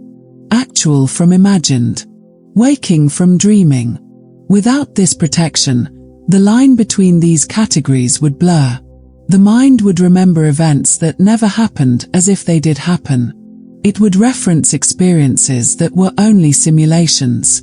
It would trust memories that were only dreams. And gradually, the sense of what is real would weaken. The mind would lose confidence in its own perceptions. It would doubt its own memories. It would struggle to know what to believe, what to trust, what to act upon. The brain prevents this by refusing to store dreams, by keeping the boundary clear, by ensuring that only real experiences enter long-term memory, so the mind can maintain certainty about reality, about what actually occurred, about what can be relied upon. This certainty is not trivial. It is foundational. It allows the mind to function without constant doubt, without constant questioning. It allows decisions to be made, actions to be taken, life to proceed, based on a stable understanding of the world, an understanding that is not contaminated by simulations, an understanding that reflects reality as it is, not as it was dreamed. The brain prioritizes this understanding above all else. It allows dreams to occur, but it does not allow dreams to interfere with waking reality. It keeps them separate, always, without exception, and this separation is maintained through deletion. The dream is experienced. The dream is processed. The dream is erased. So waking life can continue without disruption, without confusion, without instability. Dreams do not threaten reality while they are happening. They occur in a separate state, a state where reality is suspended, a state where different rules apply. But if they were remembered, they would threaten reality after waking. They would introduce elements that do not fit, that do not belong, that cannot be integrated, and the brain does not allow that threat. It erases the dream before it can become a problem, before it can destabilize the model of reality, before it can create doubt about what is real. This erasure happens every morning, every time the transition from sleep to waking occurs. The brain clears the dream content, resets the system, prepares for reality, and this preparation is essential. Without it, the mind would wake into confusion, into uncertainty, into a blurred space between dream and reality. It would carry forward experiences that feel real but are not, that feel meaningful but did not happen, and it would struggle to separate those experiences from actual memories. The brain does not allow this struggle. It removes the possibility entirely, by not storing dreams, by not creating the conflict, by keeping waking memory clean and reliable and accurate, so the mind can trust what it remembers, so it can navigate the world with confidence, so it can know what is real. The brain protects reality by erasing dreams, not because dreams are harmful in themselves, but because their memory would be harmful. Their memory would blur the boundaries, would introduce uncertainty, would destabilize the foundation of waking life. So the brain removes them, gently, automatically, completely, and in doing so, it preserves clarity. It preserves the ability to know what is real and what is not, what happened and what was imagined, what belongs to waking life and what belonged only to sleep. This preservation is constant, ongoing, essential. The brain protects reality every morning by erasing the dream, by keeping the two worlds separate, by refusing to let them blend. So waking life can proceed with stability, with certainty, with trust, in what is remembered, in what is known, in what is real. The dream dissolves, the mind resets, reality continues, clear, stable, uncontaminated by simulations, and the brain maintains this clarity, always, without fail, by doing what it is designed to do, erasing dreams, protecting reality, preserving the ability to navigate the world, with confidence, with certainty, with trust in what is real.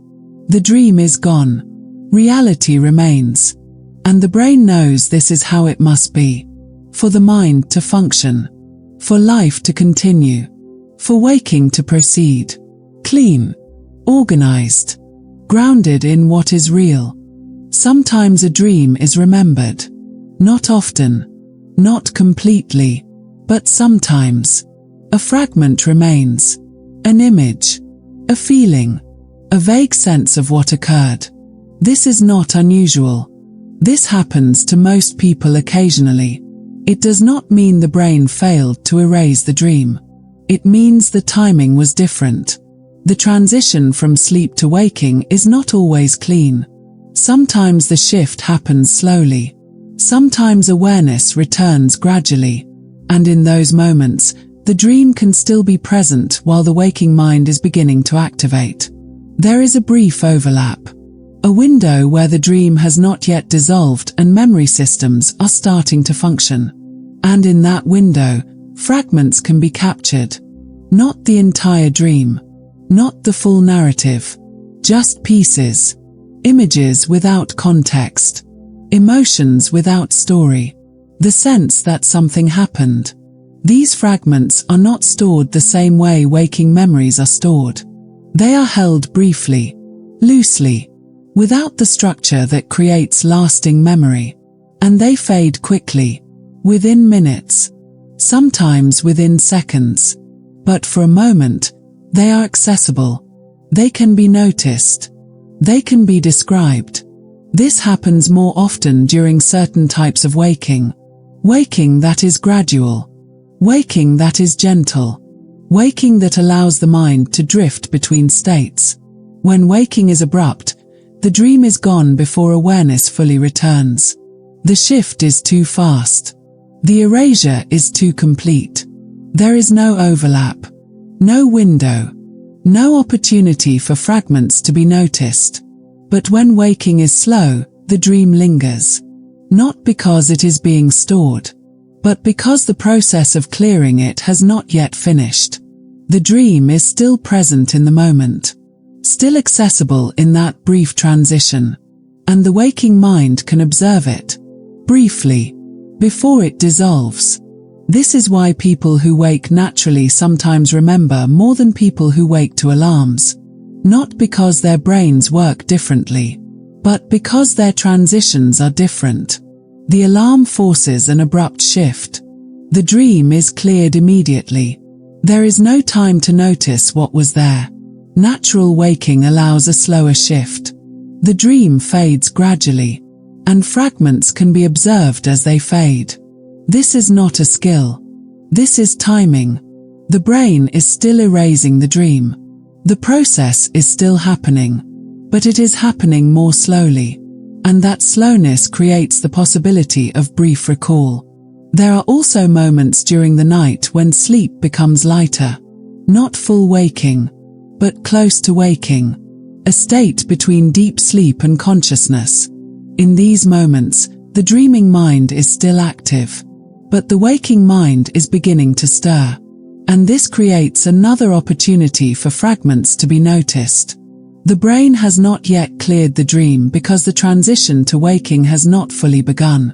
But awareness is present enough to register what is happening. And this registration can create a trace. A memory of having dreamed. A sense of what the dream contained. Again, this trace is temporary. It fades quickly. It is not stored as a permanent memory. But it can last long enough to be noticed. Long enough to be described if waking follows soon after. These light sleep moments happen multiple times during the night. Brief periods where the brain is close to waking but not yet awake. And if full waking occurs during one of these periods, dream recall is more likely. Not because the person is better at remembering, but because the timing allowed it. The dream was still present. The waking mind was beginning to activate. And fragments were captured in that overlap. This does not mean the brain intended to store the dream. It simply means the erasure process had not yet completed when awareness returned. The dream was caught in the act of dissolving, and that dissolving process was observed. The fragments that are remembered in these moments are not full memories. They are impressions, fleeting, unstable, already fading even as they are noticed. They do not have the structure of waking memories. They do not have the clarity. They are more like after images, present for a moment, and then gone. The brain does not reinforce these fragments. It does not strengthen them. It does not transfer them into long-term storage. It allows them to exist briefly, and then it continues the process of clearing them. Within minutes, they are gone, just as the rest of the dream is gone. But for that brief period, they were accessible. They could be described. They could be noticed. This is why dream recall varies from night to night, from person to person. It is not about memory strength. It is about timing, about when waking occurs in relation to the dream, about how abrupt or gradual the transition is, about whether the brain was in deep sleep or light sleep when awareness returned. These factors change constantly. They are not consistent. They are not predictable. So dream recall is inconsistent. It happens sometimes and not others. Without pattern. Without reason that can be controlled. Some people experience these overlaps more often than others. Not because their brains are different, but because their sleep patterns are different. They wake more gradually. They have more moments of light sleep. They transition between states more slowly. And this creates more opportunities for fragments to be noticed. But even for these people, most dreams are still erased. Most dreams are still gone by the time full waking occurs. The difference is small. A few more fragments. A slightly higher frequency of brief recall. But the overall pattern remains the same. Most dreams are not remembered. Most dreams dissolve completely. The brain is still erasing, still clearing, still protecting waking memory from dream content. The occasional fragment that leaks through does not change this. It is not evidence that the brain is trying to store dreams. It is evidence that timing allowed a brief glimpse before erasure was complete. These fragments do not persist the way real memories persist. They do not last through the day. They do not remain accessible after the first few minutes of waking. They fade just as quickly as the rest of the dream. They follow the same pattern of dissolution. The only difference is that they were noticed before they dissolved. They were observed in the act of fading. But the fading still happens. The erasure still completes. The dream is still gone. The brain does not allow these fragments to become permanent. It does not store them for later retrieval. It treats them the same way it treats the rest of the dream. As temporary. As disposable. As not meant to last. And so they do not last. They dissolve. They vanish. They leave no lasting trace. Dream recall is not a sign of a better memory. It is a sign of different timing. Of waking at a moment when the dream had not yet fully dissolved. Of catching the erasure process before it finished. But the process still finishes. The dream still disappears. The fragments still fade. And the waking mind is left with only the vague sense that something was there. Something that is now gone. This is normal. This is expected. This is how the system functions. The brain erases dreams. Completely. Consistently. But occasionally, the timing allows a brief glimpse. A momentary awareness of what is being erased. And then the erasure completes. And the dream is gone. Just as it was always meant to be. Just as it always is. The fragments that leak through do not change the outcome. They do not alter the process. They are simply moments of observation. Brief windows into the dissolution that is always happening. And then the window closes. The fragments fade. The dream is erased. And waking continues. Clean. Clear. Unencumbered. By dreams that were experienced. But not kept. Dreams that were noticed briefly. And then released. As the brain intended. As the brain designed. As the brain continues to do.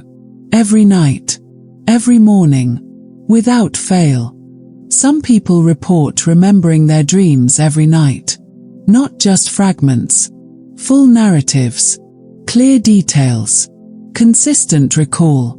This feels like an advantage, like evidence of a strong memory, like a special ability. But frequent dream recall is not a sign of better brain function. It is a sign of different sleep patterns, different transitions, different timing. The brain that remembers dreams frequently is not remembering better. It is waking differently. Deep, uninterrupted sleep does not produce dream recall. When sleep is solid, when transitions are clean, when the shift from dreaming to waking is complete, dreams are erased fully. There is no overlap, no window for fragments to be captured, no opportunity for the dream to be noticed. The brain completes the erasure process before awareness returns, and the person wakes with no memory of having dreamed, even though dreaming occurred. This is normal. This is healthy.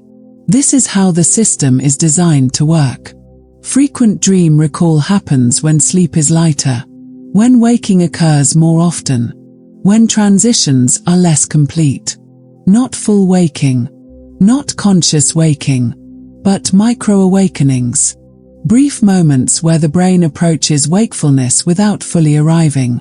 These moments interrupt the erasure process. The dream has not yet been cleared. The waking systems begin to activate, and fragments are captured in that interruption, not because the brain is choosing to store them, but because the timing allowed them to be noticed. The person returns to sleep. The fragments fade, but the sense of having dreamed remains. And when full waking occurs later, that sense is interpreted as memory, as evidence that the dream was recalled, that the brain stored it. But the brain did not store it. The brain simply did not finish erasing it before a brief interruption occurred. This pattern repeats throughout the night for people who remember dreams frequently. Multiple micro-awakenings, multiple interruptions, multiple opportunities for fragments to be noticed. And each interruption creates the impression of recall, of memory, of retention. But it is not retention. It is incomplete erasure. Repeatedly incomplete. Because sleep is not deep enough to allow the process to finish undisturbed. This is not a skill. This is not evidence of superior memory. This is fragmented sleep. Sleep that is interrupted. Sleep that is lighter than optimal. Sleep that does not allow the brain to complete its processes cleanly. The brain is still trying to erase dreams. It is still following the same pattern, the same design, but it is being interrupted. And those interruptions create the appearance of frequent recall. People who remember dreams every night often believe this means their sleep is rich, vivid, productive.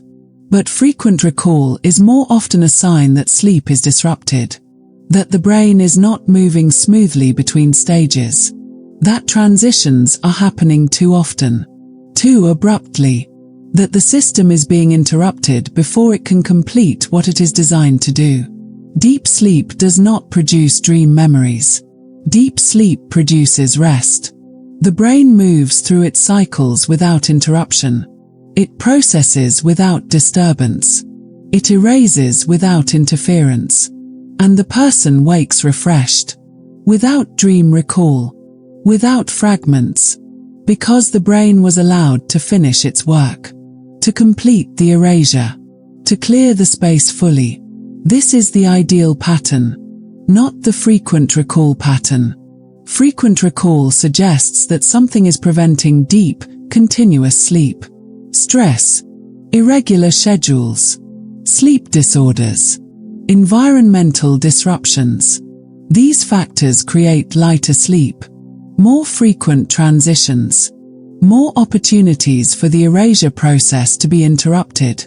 And those interruptions create dream memories, not because the brain wants to create them, but because the brain is not being given the conditions it needs to erase them properly. The person who remembers dreams every night is not experiencing better sleep. They are experiencing more fragmented sleep, more interruptions, more moments where the brain is pulled toward waking before it is ready. And those moments create the impression of recall, of memory, of vivid dreaming. But the vividness is not the point. The erasure is the point. And the erasure is being interrupted. Repeatedly. This does not mean the person is doing something wrong. It does not mean their brain is broken. It means their sleep is lighter. Their transitions are more frequent. Their patterns are different. And those differences create different outcomes. More recall. More fragments. More awareness of dreams. But not better rest. Not deeper processing. Not cleaner transitions. Just more interruptions. More incomplete erasures. More moments where the dream is caught before it dissolves. The brain is still trying to erase. It is still following the design. It is still prioritizing waking memory over dream memory. But it is being interrupted. And those interruptions prevent the process from completing smoothly. So fragments remain. Briefly. Long enough to be noticed. Long enough to create the sense of having remembered. And the person believes they remember their dreams. Every night. Consistently. But what they are remembering is not full dreams. It is fragments caught during interruptions. Pieces that were not yet erased when a micro-awakening occurred. Impressions that lingered during a light sleep phase. And those pieces fade just as quickly as any other dream content. They do not persist through the day. They are gone within minutes.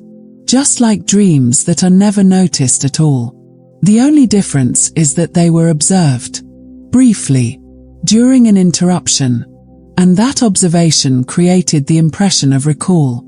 Of memory. Of retention. But there is no retention. There is only interruption. And then fading. And then absence. Frequent dream recall is not a badge of honor.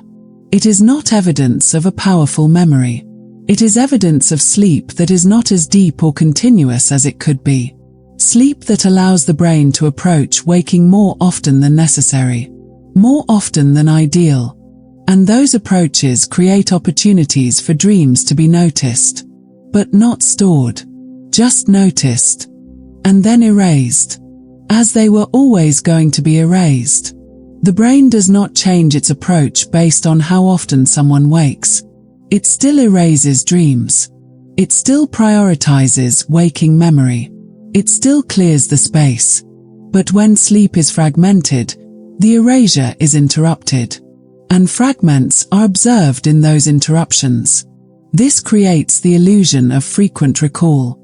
Of consistent memory. Of dreams being stored. But nothing is being stored. Nothing is being retained. Nothing is lasting beyond the immediate moment of observation. The fragments fade. The dreams dissolve. The erasure completes eventually. Just not as smoothly. Not as cleanly. Not as efficiently. Because the process is being interrupted. Repeatedly. Throughout the night. People who sleep deeply do not remember their dreams. Not because they do not dream. But because their sleep is deep enough to allow the brain to erase dreams without interruption. To complete the process fully. To clear the space completely. And they wake without fragments. Without impressions. Without the sense of having dreamed. Even though dreaming occurred. Even though the brain was active. Even though processing happened. The erasure was allowed to finish. Undisturbed. Uninterrupted. And so there is nothing left to remember. Nothing left to notice. Nothing left to fade. Just clean waking. Deep rest. Complete erasure. This is the pattern the brain is designed for. This is optimal function. Not frequent recall. Not nightly dream memories. Not constant awareness of fragments. Just clean cycles. Deep sleep. Undisturbed processing. And complete erasure of dreams. Every time. Without interruption. So the waking mind can begin fresh. Unencumbered. Clear. Without fragments. Without traces. without the remnants of dreams that were meant to dissolve. The brain erases dreams. Always. Consistently. But when sleep is fragmented, the erasure is observed, interrupted, made visible, and that creates the impression of memory, of recall, of retention. But it is not retention. It is incomplete erasure, briefly visible, and then completing, as it was always meant to complete, as it always does, eventually, regardless of interruption, regardless of observation. The dream dissolves, the fragments fade, the erasure finishes, and waking continues, with or without the brief awareness of what was erased. The outcome is the same. The dream is gone, whether it was noticed or not, whether it was remembered briefly or not. Gone, erased, released, as the brain intended, as the brain designed, as the brain continues to do, every night, every cycle, every transition, from dreaming to waking, from experience to erasure, from presence to absence. The dream is gone. Always. Eventually. Completely. Dreams do not need to be remembered to serve their purpose. The work they do happens during sleep, not after, not in memory. The brain processes while dreaming. It reorganizes. It recalibrates. And this processing does not require the dream to be stored. It only requires the dream to occur. The dream unfolds. The brain responds. The work is completed. And then the dream is erased. But the work remains. The processing that happened during the dream continues to affect the system, even though the dream itself is gone. This is not paradoxical. This is how the brain functions. It uses experiences to adjust internal states, to shift patterns, to reorganize connections. And once those adjustments are made, the experience that created them is no longer needed. The brain does not need to remember the dream in order to benefit from having dreamed it. The dream served its function in the moment, during sleep, while it was happening, and that function is complete once the dream ends. Storing the dream would not add to the benefit. It would not enhance the processing. It would only create clutter, confusion, interference. So the brain erases the dream and keeps the processing. The adjustments remain. The recalibration remains. The internal changes remain. But the narrative of the dream does not remain, because it was never the point. The point was the process, not the story. Dreams allow the brain to move through emotional states without external input, to feel fear without actual danger, to feel loss without actual loss, to feel joy without actual cause. These emotions are processed fully during the dream. The body responds. The brain responds. And this processing adjusts the emotional system, recalibrates it, resets it, so that waking life can be approached with a clearer emotional state, without the buildup of unprocessed feelings, without the weight of unresolved tension. The dream allows the release to happen, during sleep, safely, without consequence. And once the release occurs, the dream is no longer needed. It does not need to be remembered for the release to have been effective. The emotional system has already been adjusted. The tension has already been reduced. The brain has already completed the work. And the dream, having served that purpose, is erased. Dreams also allow the brain to test patterns, to explore combinations, to move through scenarios without commitment. The dreaming mind generates situations. It responds to those situations. It observes the outcomes, not consciously, not deliberately, but automatically.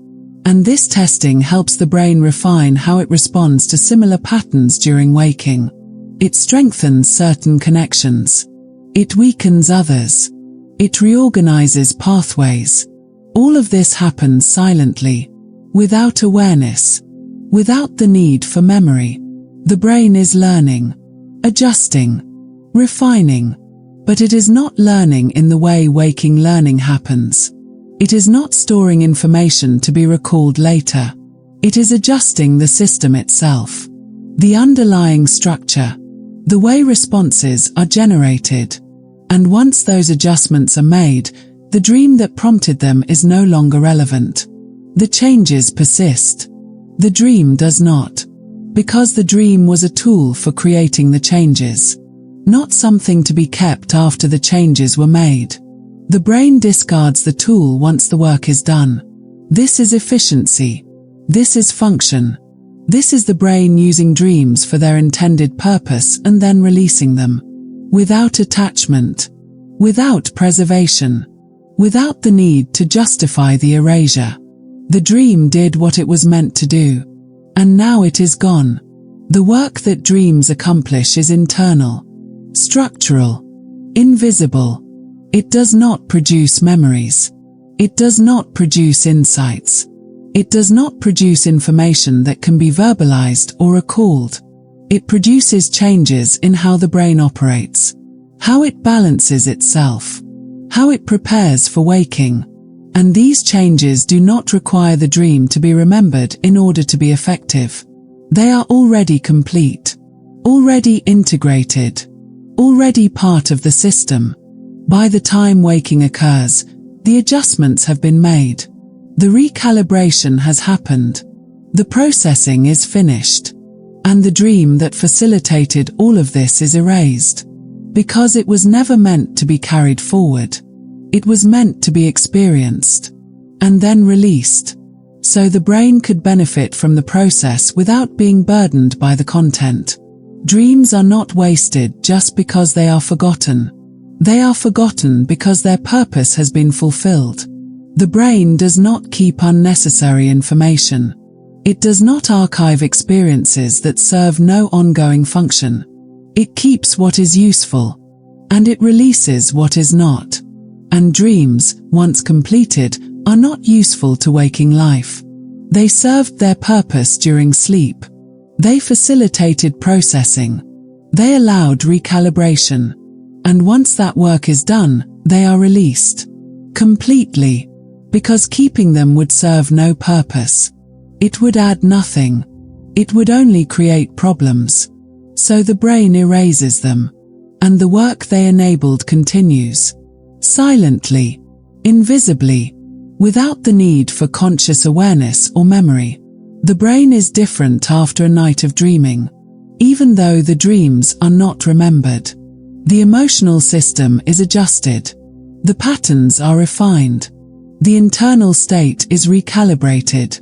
And this difference affects how waking life is experienced, how situations are approached, how responses are generated. But there is no memory of the dreams that created this difference. Only the difference itself. Only the outcome of the processing. The dreams did their work. And then they disappeared, leaving behind only the changes they created, only the adjustments they enabled. And those changes are enough. They are the point. The dream was never meant to be the point. The processing was the point. And the processing happened. Successfully. Completely. Without the need for the dream to persist beyond its occurrence. The brain does not mourn the loss of dreams. It does not try to recover them. It simply continues. Using the adjustments they created. Benefiting from the work they enabled. While the dreams themselves dissolve. Completely. Without trace. Because they were tools. Not treasures. They were processes. Not products. They were meant to happen. Not to be kept. And the brain treats them accordingly. It uses them. And then it releases them. Every night. Every cycle. Every transition from sleep to waking. The dreams occur. The processing happens. The adjustments are made. And the dreams are erased. Fully. Immediately. So the brain can wake clean. unencumbered, ready, with the benefits of the processing intact, and the content of the dreams absent. This is not loss.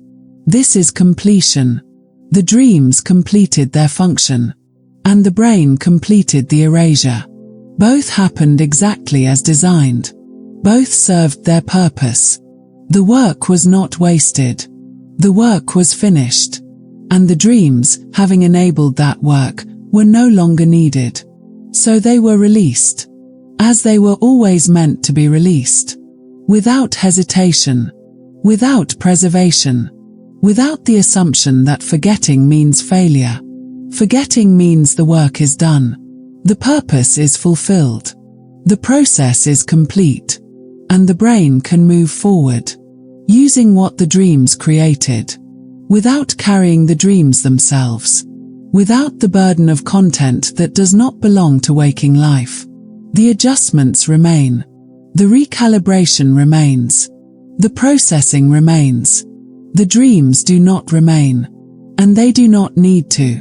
They already did what they were meant to do, and now they are gone, erased, released, so the brain can continue, adjusted, recalibrated, prepared, for waking, for reality, for the day ahead, without dreams, without fragments, without traces, just the silent work they enabled, invisible, ongoing, complete. The dreams are forgotten. The work is not wasted.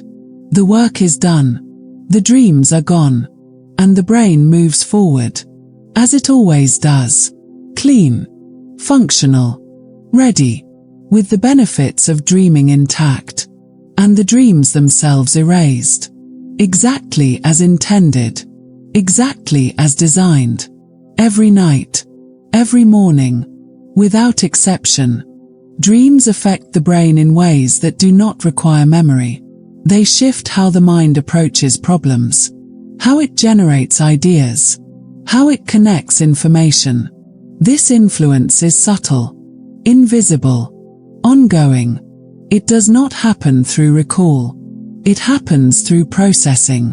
The brain that dreams regularly is different from the brain that does not dream. Not in obvious ways. Not in ways that can be measured easily, but in how it moves through creative tasks, how it solves problems, how it combines elements that seem unrelated. This difference is not created by remembering dreams. It is created by having them, by allowing the brain to operate under dream logic, to make connections without rules, to explore without constraint. And this exploration changes the system. Quietly, gradually, without the need for conscious awareness of what was explored. The dreaming mind combines elements freely. It ignores boundaries. It links concepts that do not usually connect. And these combinations affect how the brain functions during waking. They loosen rigid patterns. They create flexibility.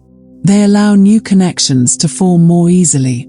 Not because the dream is remembered, but because the brain practiced making unusual connections. And that practice affects the underlying structure, the way pathways are strengthened, the way associations are formed. The waking mind benefits from this without knowing it, without remembering the dreams that created the benefit. It approaches problems with slightly more flexibility. It generates ideas with slightly less constraint. And this shift is the result of dreaming, not the result of remembering dreams. The process itself creates the change. The erasure does not undo the change. The dream allowed the brain to operate differently, and that different operation left traces in the system. Not memory traces, structural traces, changes in how connections are made.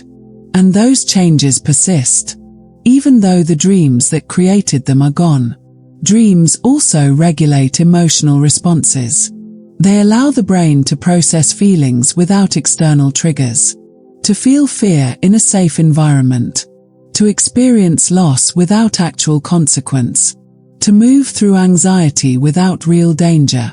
And this processing reduces the intensity of those emotions during waking life, not by creating memories of the processing, but by allowing the processing to occur.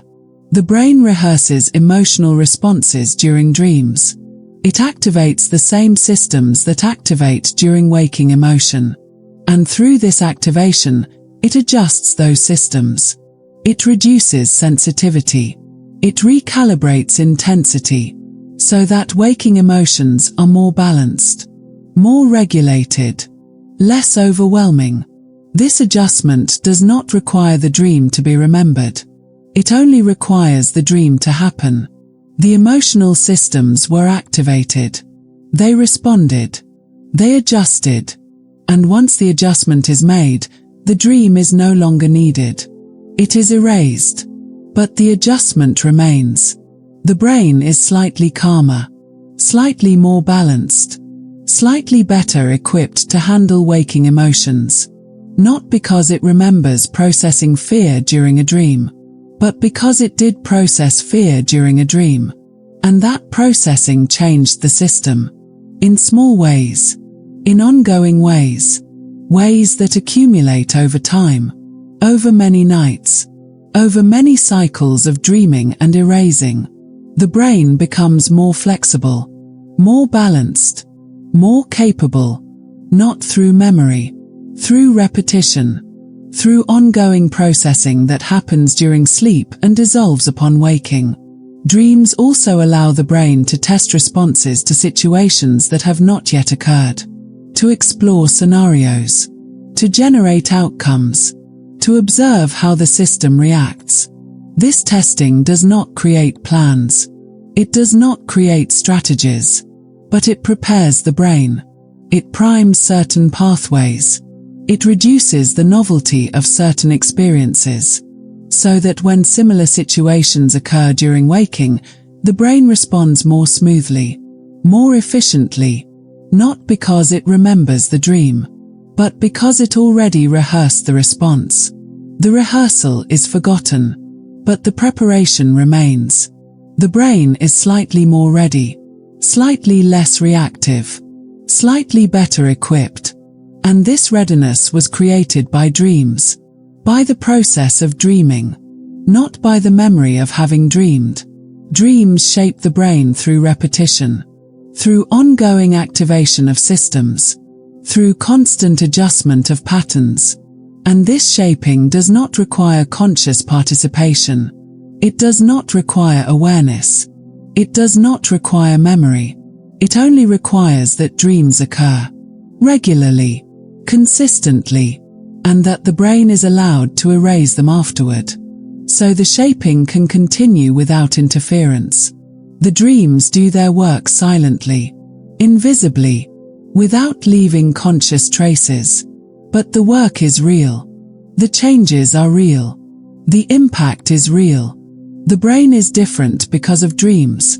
Even though the dreams are not remembered, it is more flexible, more balanced, more capable of navigating complexity, not through the content of dreams, but through the process of dreaming, through allowing the brain to operate under different rules, to make different connections, to explore without constraint, and then to return to waking, clean, clear, unencumbered by the content that was explored, but shaped by the exploration itself. By the practice, by the ongoing adjustment.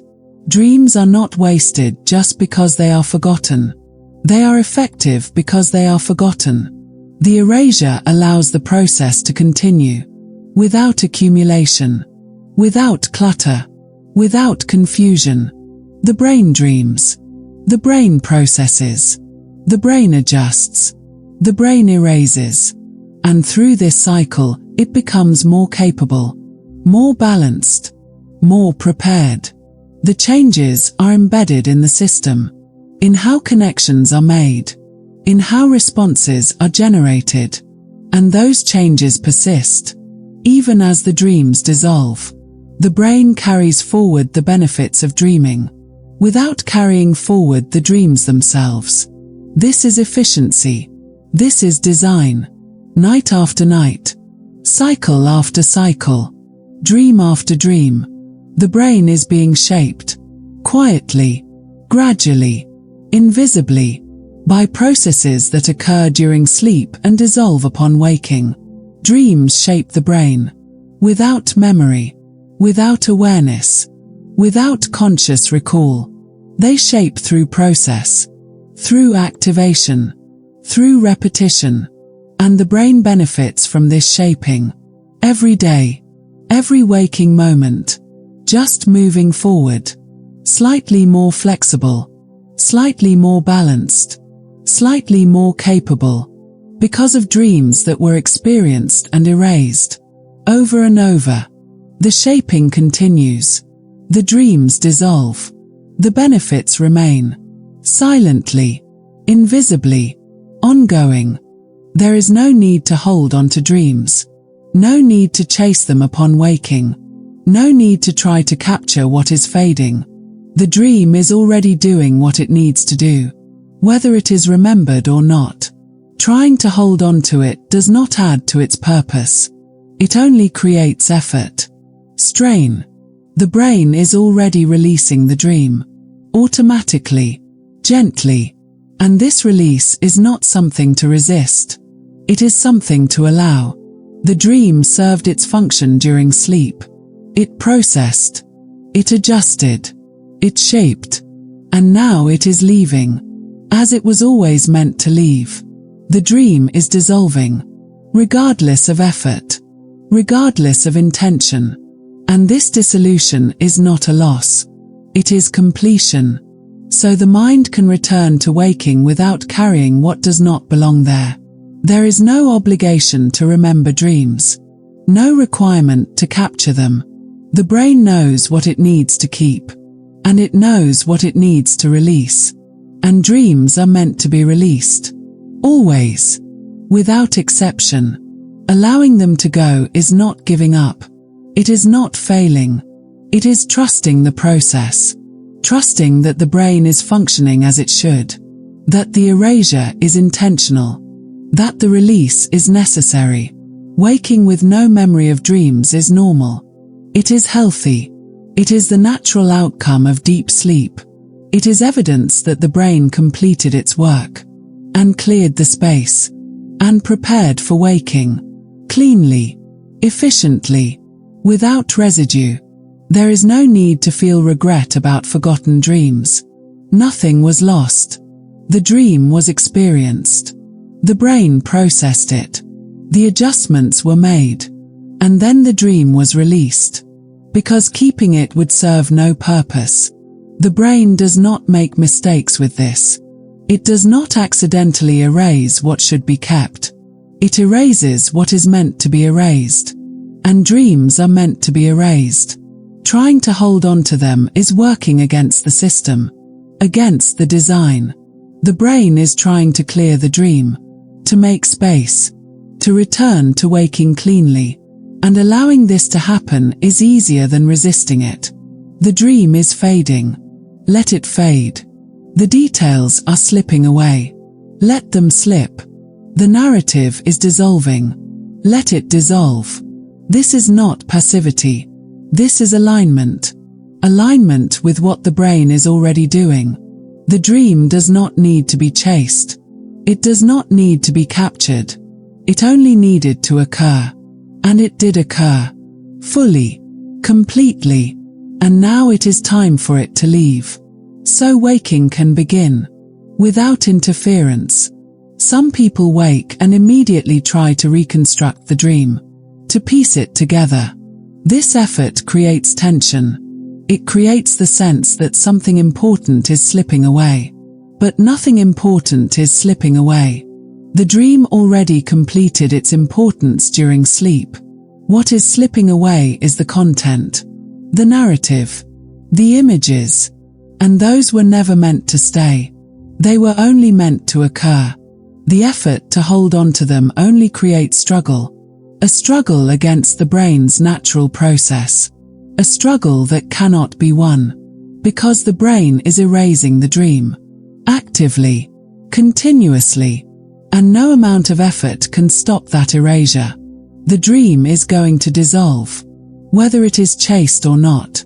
Allowing it to dissolve without resistance is gentler, calmer. The brain is releasing the dream. Let it be released. The mind is clearing the space. Let it be cleared. The process is completing itself. Let it complete. There is no need to intervene. No need to try to save what is being erased. The erasure is intentional. The erasure is protective. The erasure is necessary. And it is already happening. Without permission. Without choice. The only choice is whether to resist it or allow it. Allowing the dream to go does not mean it was meaningless. It means it was complete. It means the dream did what it needed to do. And now it is time for it to leave. So the mind can move forward. Into waking. Into clarity. Into the day. Without carrying the residue of experiences that do not belong there. The dream is leaving. This is natural. This is healthy. This is exactly what should happen. And there is no need to mourn this leaving. The dream was never meant to be kept. It was meant to be experienced. And then released. And that is what is happening. Right now. Automatically. The brain is doing its work. The dream is dissolving. The space is being cleared. And this process does not require help. It does not require effort. It only requires allowing. Allowing the dream to fade. Allowing the mind to return to waking. Clean. Clear. Ready. Without the dream. Without the fragments. Because nothing needed to be saved. Everything that needed to happen already happened. During sleep. During the dream. During the processing that the dream enabled. And now the dream is leaving. As it was designed to leave. Gently. Completely. Without trace. And the mind is returning. To waking. To reality. To the present moment. Without the dream. But with the benefits of having dreamed. The adjustments. The processing. The shaping. All of that remains. All of that is intact. Even though the dream is gone. Even though the memory is absent. The work was done. The dream is released. The mind continues. This is the cycle. This is the pattern. This is how it works. Every night. Every morning. Every transition from sleep to waking. The dream occurs. The dream is released. The mind returns. Clean. Clear. Unencumbered. And there is no need to resist this. No need to try to hold on. The dream is already going. Let it go. The erasure is already happening. Let it happen. The mind is already clearing. Let it clear. This is not loss. This is function. This is the brain doing what it is designed to do. Allowing the dream to happen. And then allowing the dream to dissolve. So waking can proceed. Without interference. Without confusion. With only the benefits of the dream remaining. And the dream itself gone. This is enough. This is complete. This is exactly as it should be. The dream is fading. Let it fade. The memory is dissolving. Let it dissolve. The mind is waking. Let it wake. Clean. Clear. Ready. Without the dream. Without the need for the dream. Just the quiet certainty that the dream did its work. And now it is done. The dream is leaving. Let it leave. The mind is returning. Let it return. To waking. To clarity. To the present. Without resistance. Without effort. The dream is gone. And that is exactly right. The dream is released. The mind continues. And there is nothing to chase. Nothing to capture. Nothing to preserve. Just the quiet letting go. The gentle release. The natural dissolution of what was never meant to stay. The dream is gone. The mind is clear. and everything is exactly as it should be. Tonight there will be dreams again. They will come without effort, without intention, without need for preparation. The brain will generate them, automatically, naturally, as it does every night, as it has always done. And these dreams will do their work. Quietly, invisibly, they will process, they will adjust, they will shape, and when morning comes, they will be gone, erased, released, dissolved, just as they were meant to be, just as they always are. There is no need to try to remember them, no need to hold on to them. They will serve their purpose without being kept, without being recalled. The brain will process what it needs to process, and then it will clear the space. So waking can begin cleanly, without residue, without confusion. This cycle continues, night after night, dream after dream. The dreams come, the dreams do their work, the dreams dissolve, and the mind continues, shaped by the process, unencumbered by the content. This is how it works. This is how it has always worked. The brain knows what to do. It knows when to dream. It knows when to erase. And this knowing does not require conscious participation. It happens automatically. Sleep comes. Dreams come. Erasure comes. Waking comes. In cycles. In patterns. In rhythms that repeat without effort. The body rests. The mind processes. The dreams unfold and dissolve. The work happens during sleep, and the clearing happens after sleep. And both are necessary. Both are part of the same system. The brain allows dreams to occur, fully, without restriction, and then it releases them, fully, without hesitation. So the cycle can continue. So the mind can remain clear. Tonight the dreams will come, and they will be vivid. They will feel real. They will carry emotion. They will generate sensation. They will create experiences. And then they will be gone, completely, without trace. This is not something to fear. This is not something to resist. This is the natural pattern, the way the brain manages itself. The dreams will come. Let them come. They will unfold. Let them unfold. They will dissolve. Let them dissolve. There is nothing to hold on to, nothing to preserve, nothing to carry forward, just the quiet allowing of the process, the gentle acceptance of what is already happening. The brain is preparing for sleep, for dreams, for the work that happens during the night. And this preparation does not require thought. It does not require effort.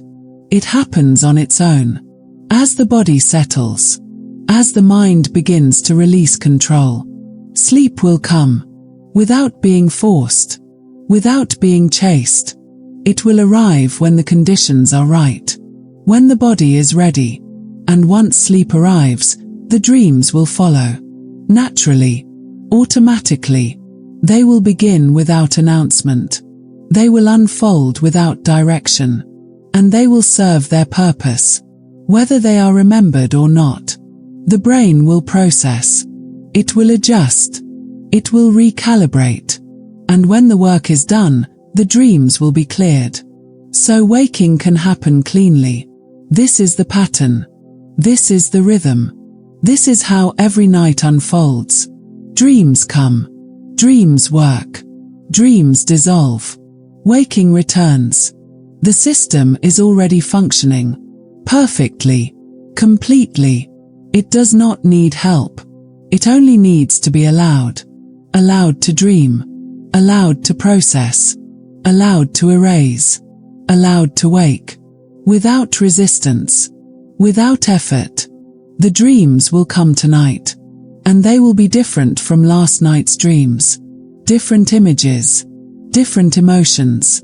Different scenarios. But they will serve the same purpose. The same processing.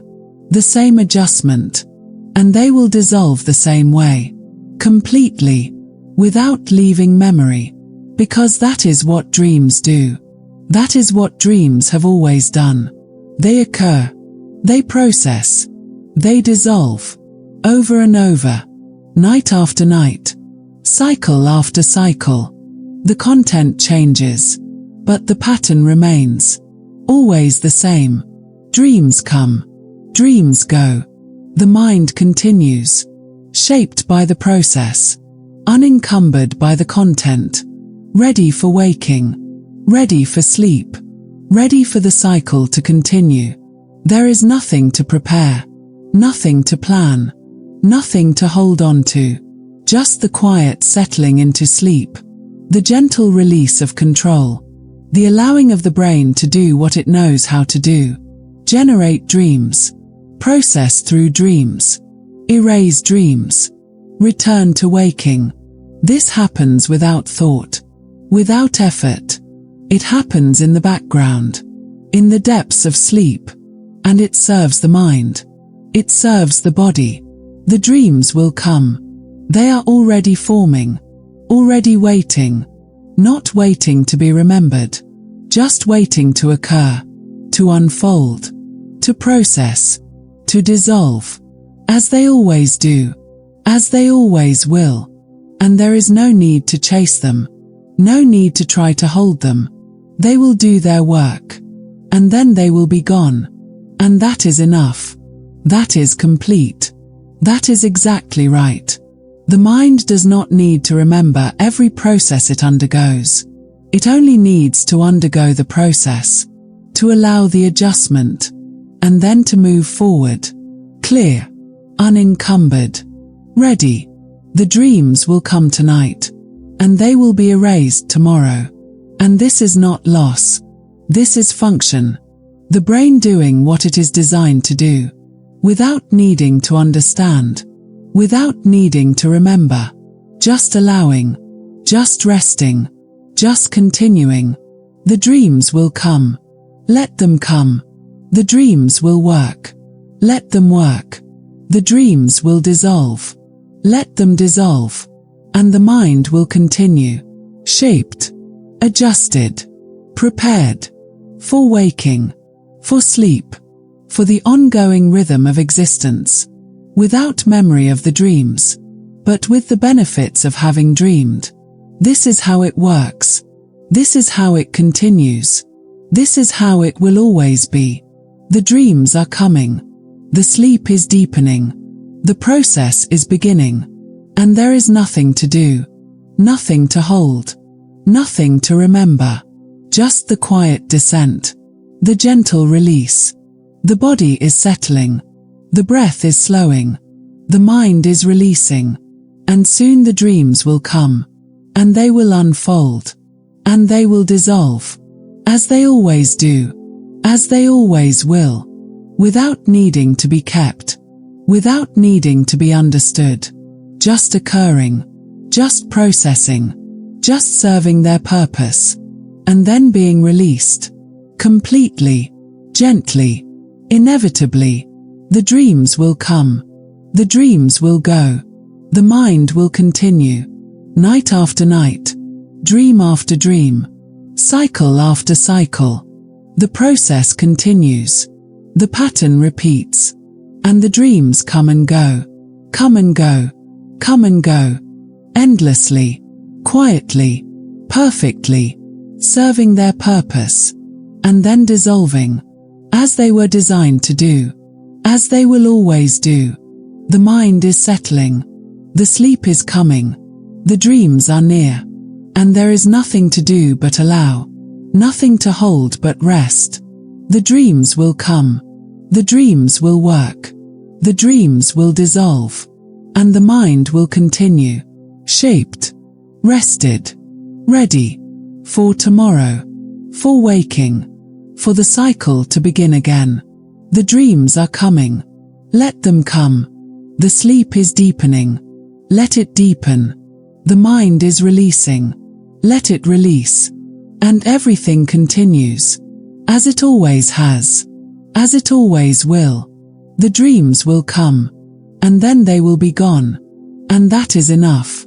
That is complete. That is exactly right. The mind rests, and the dreams come and go, come and go, come and go, forever.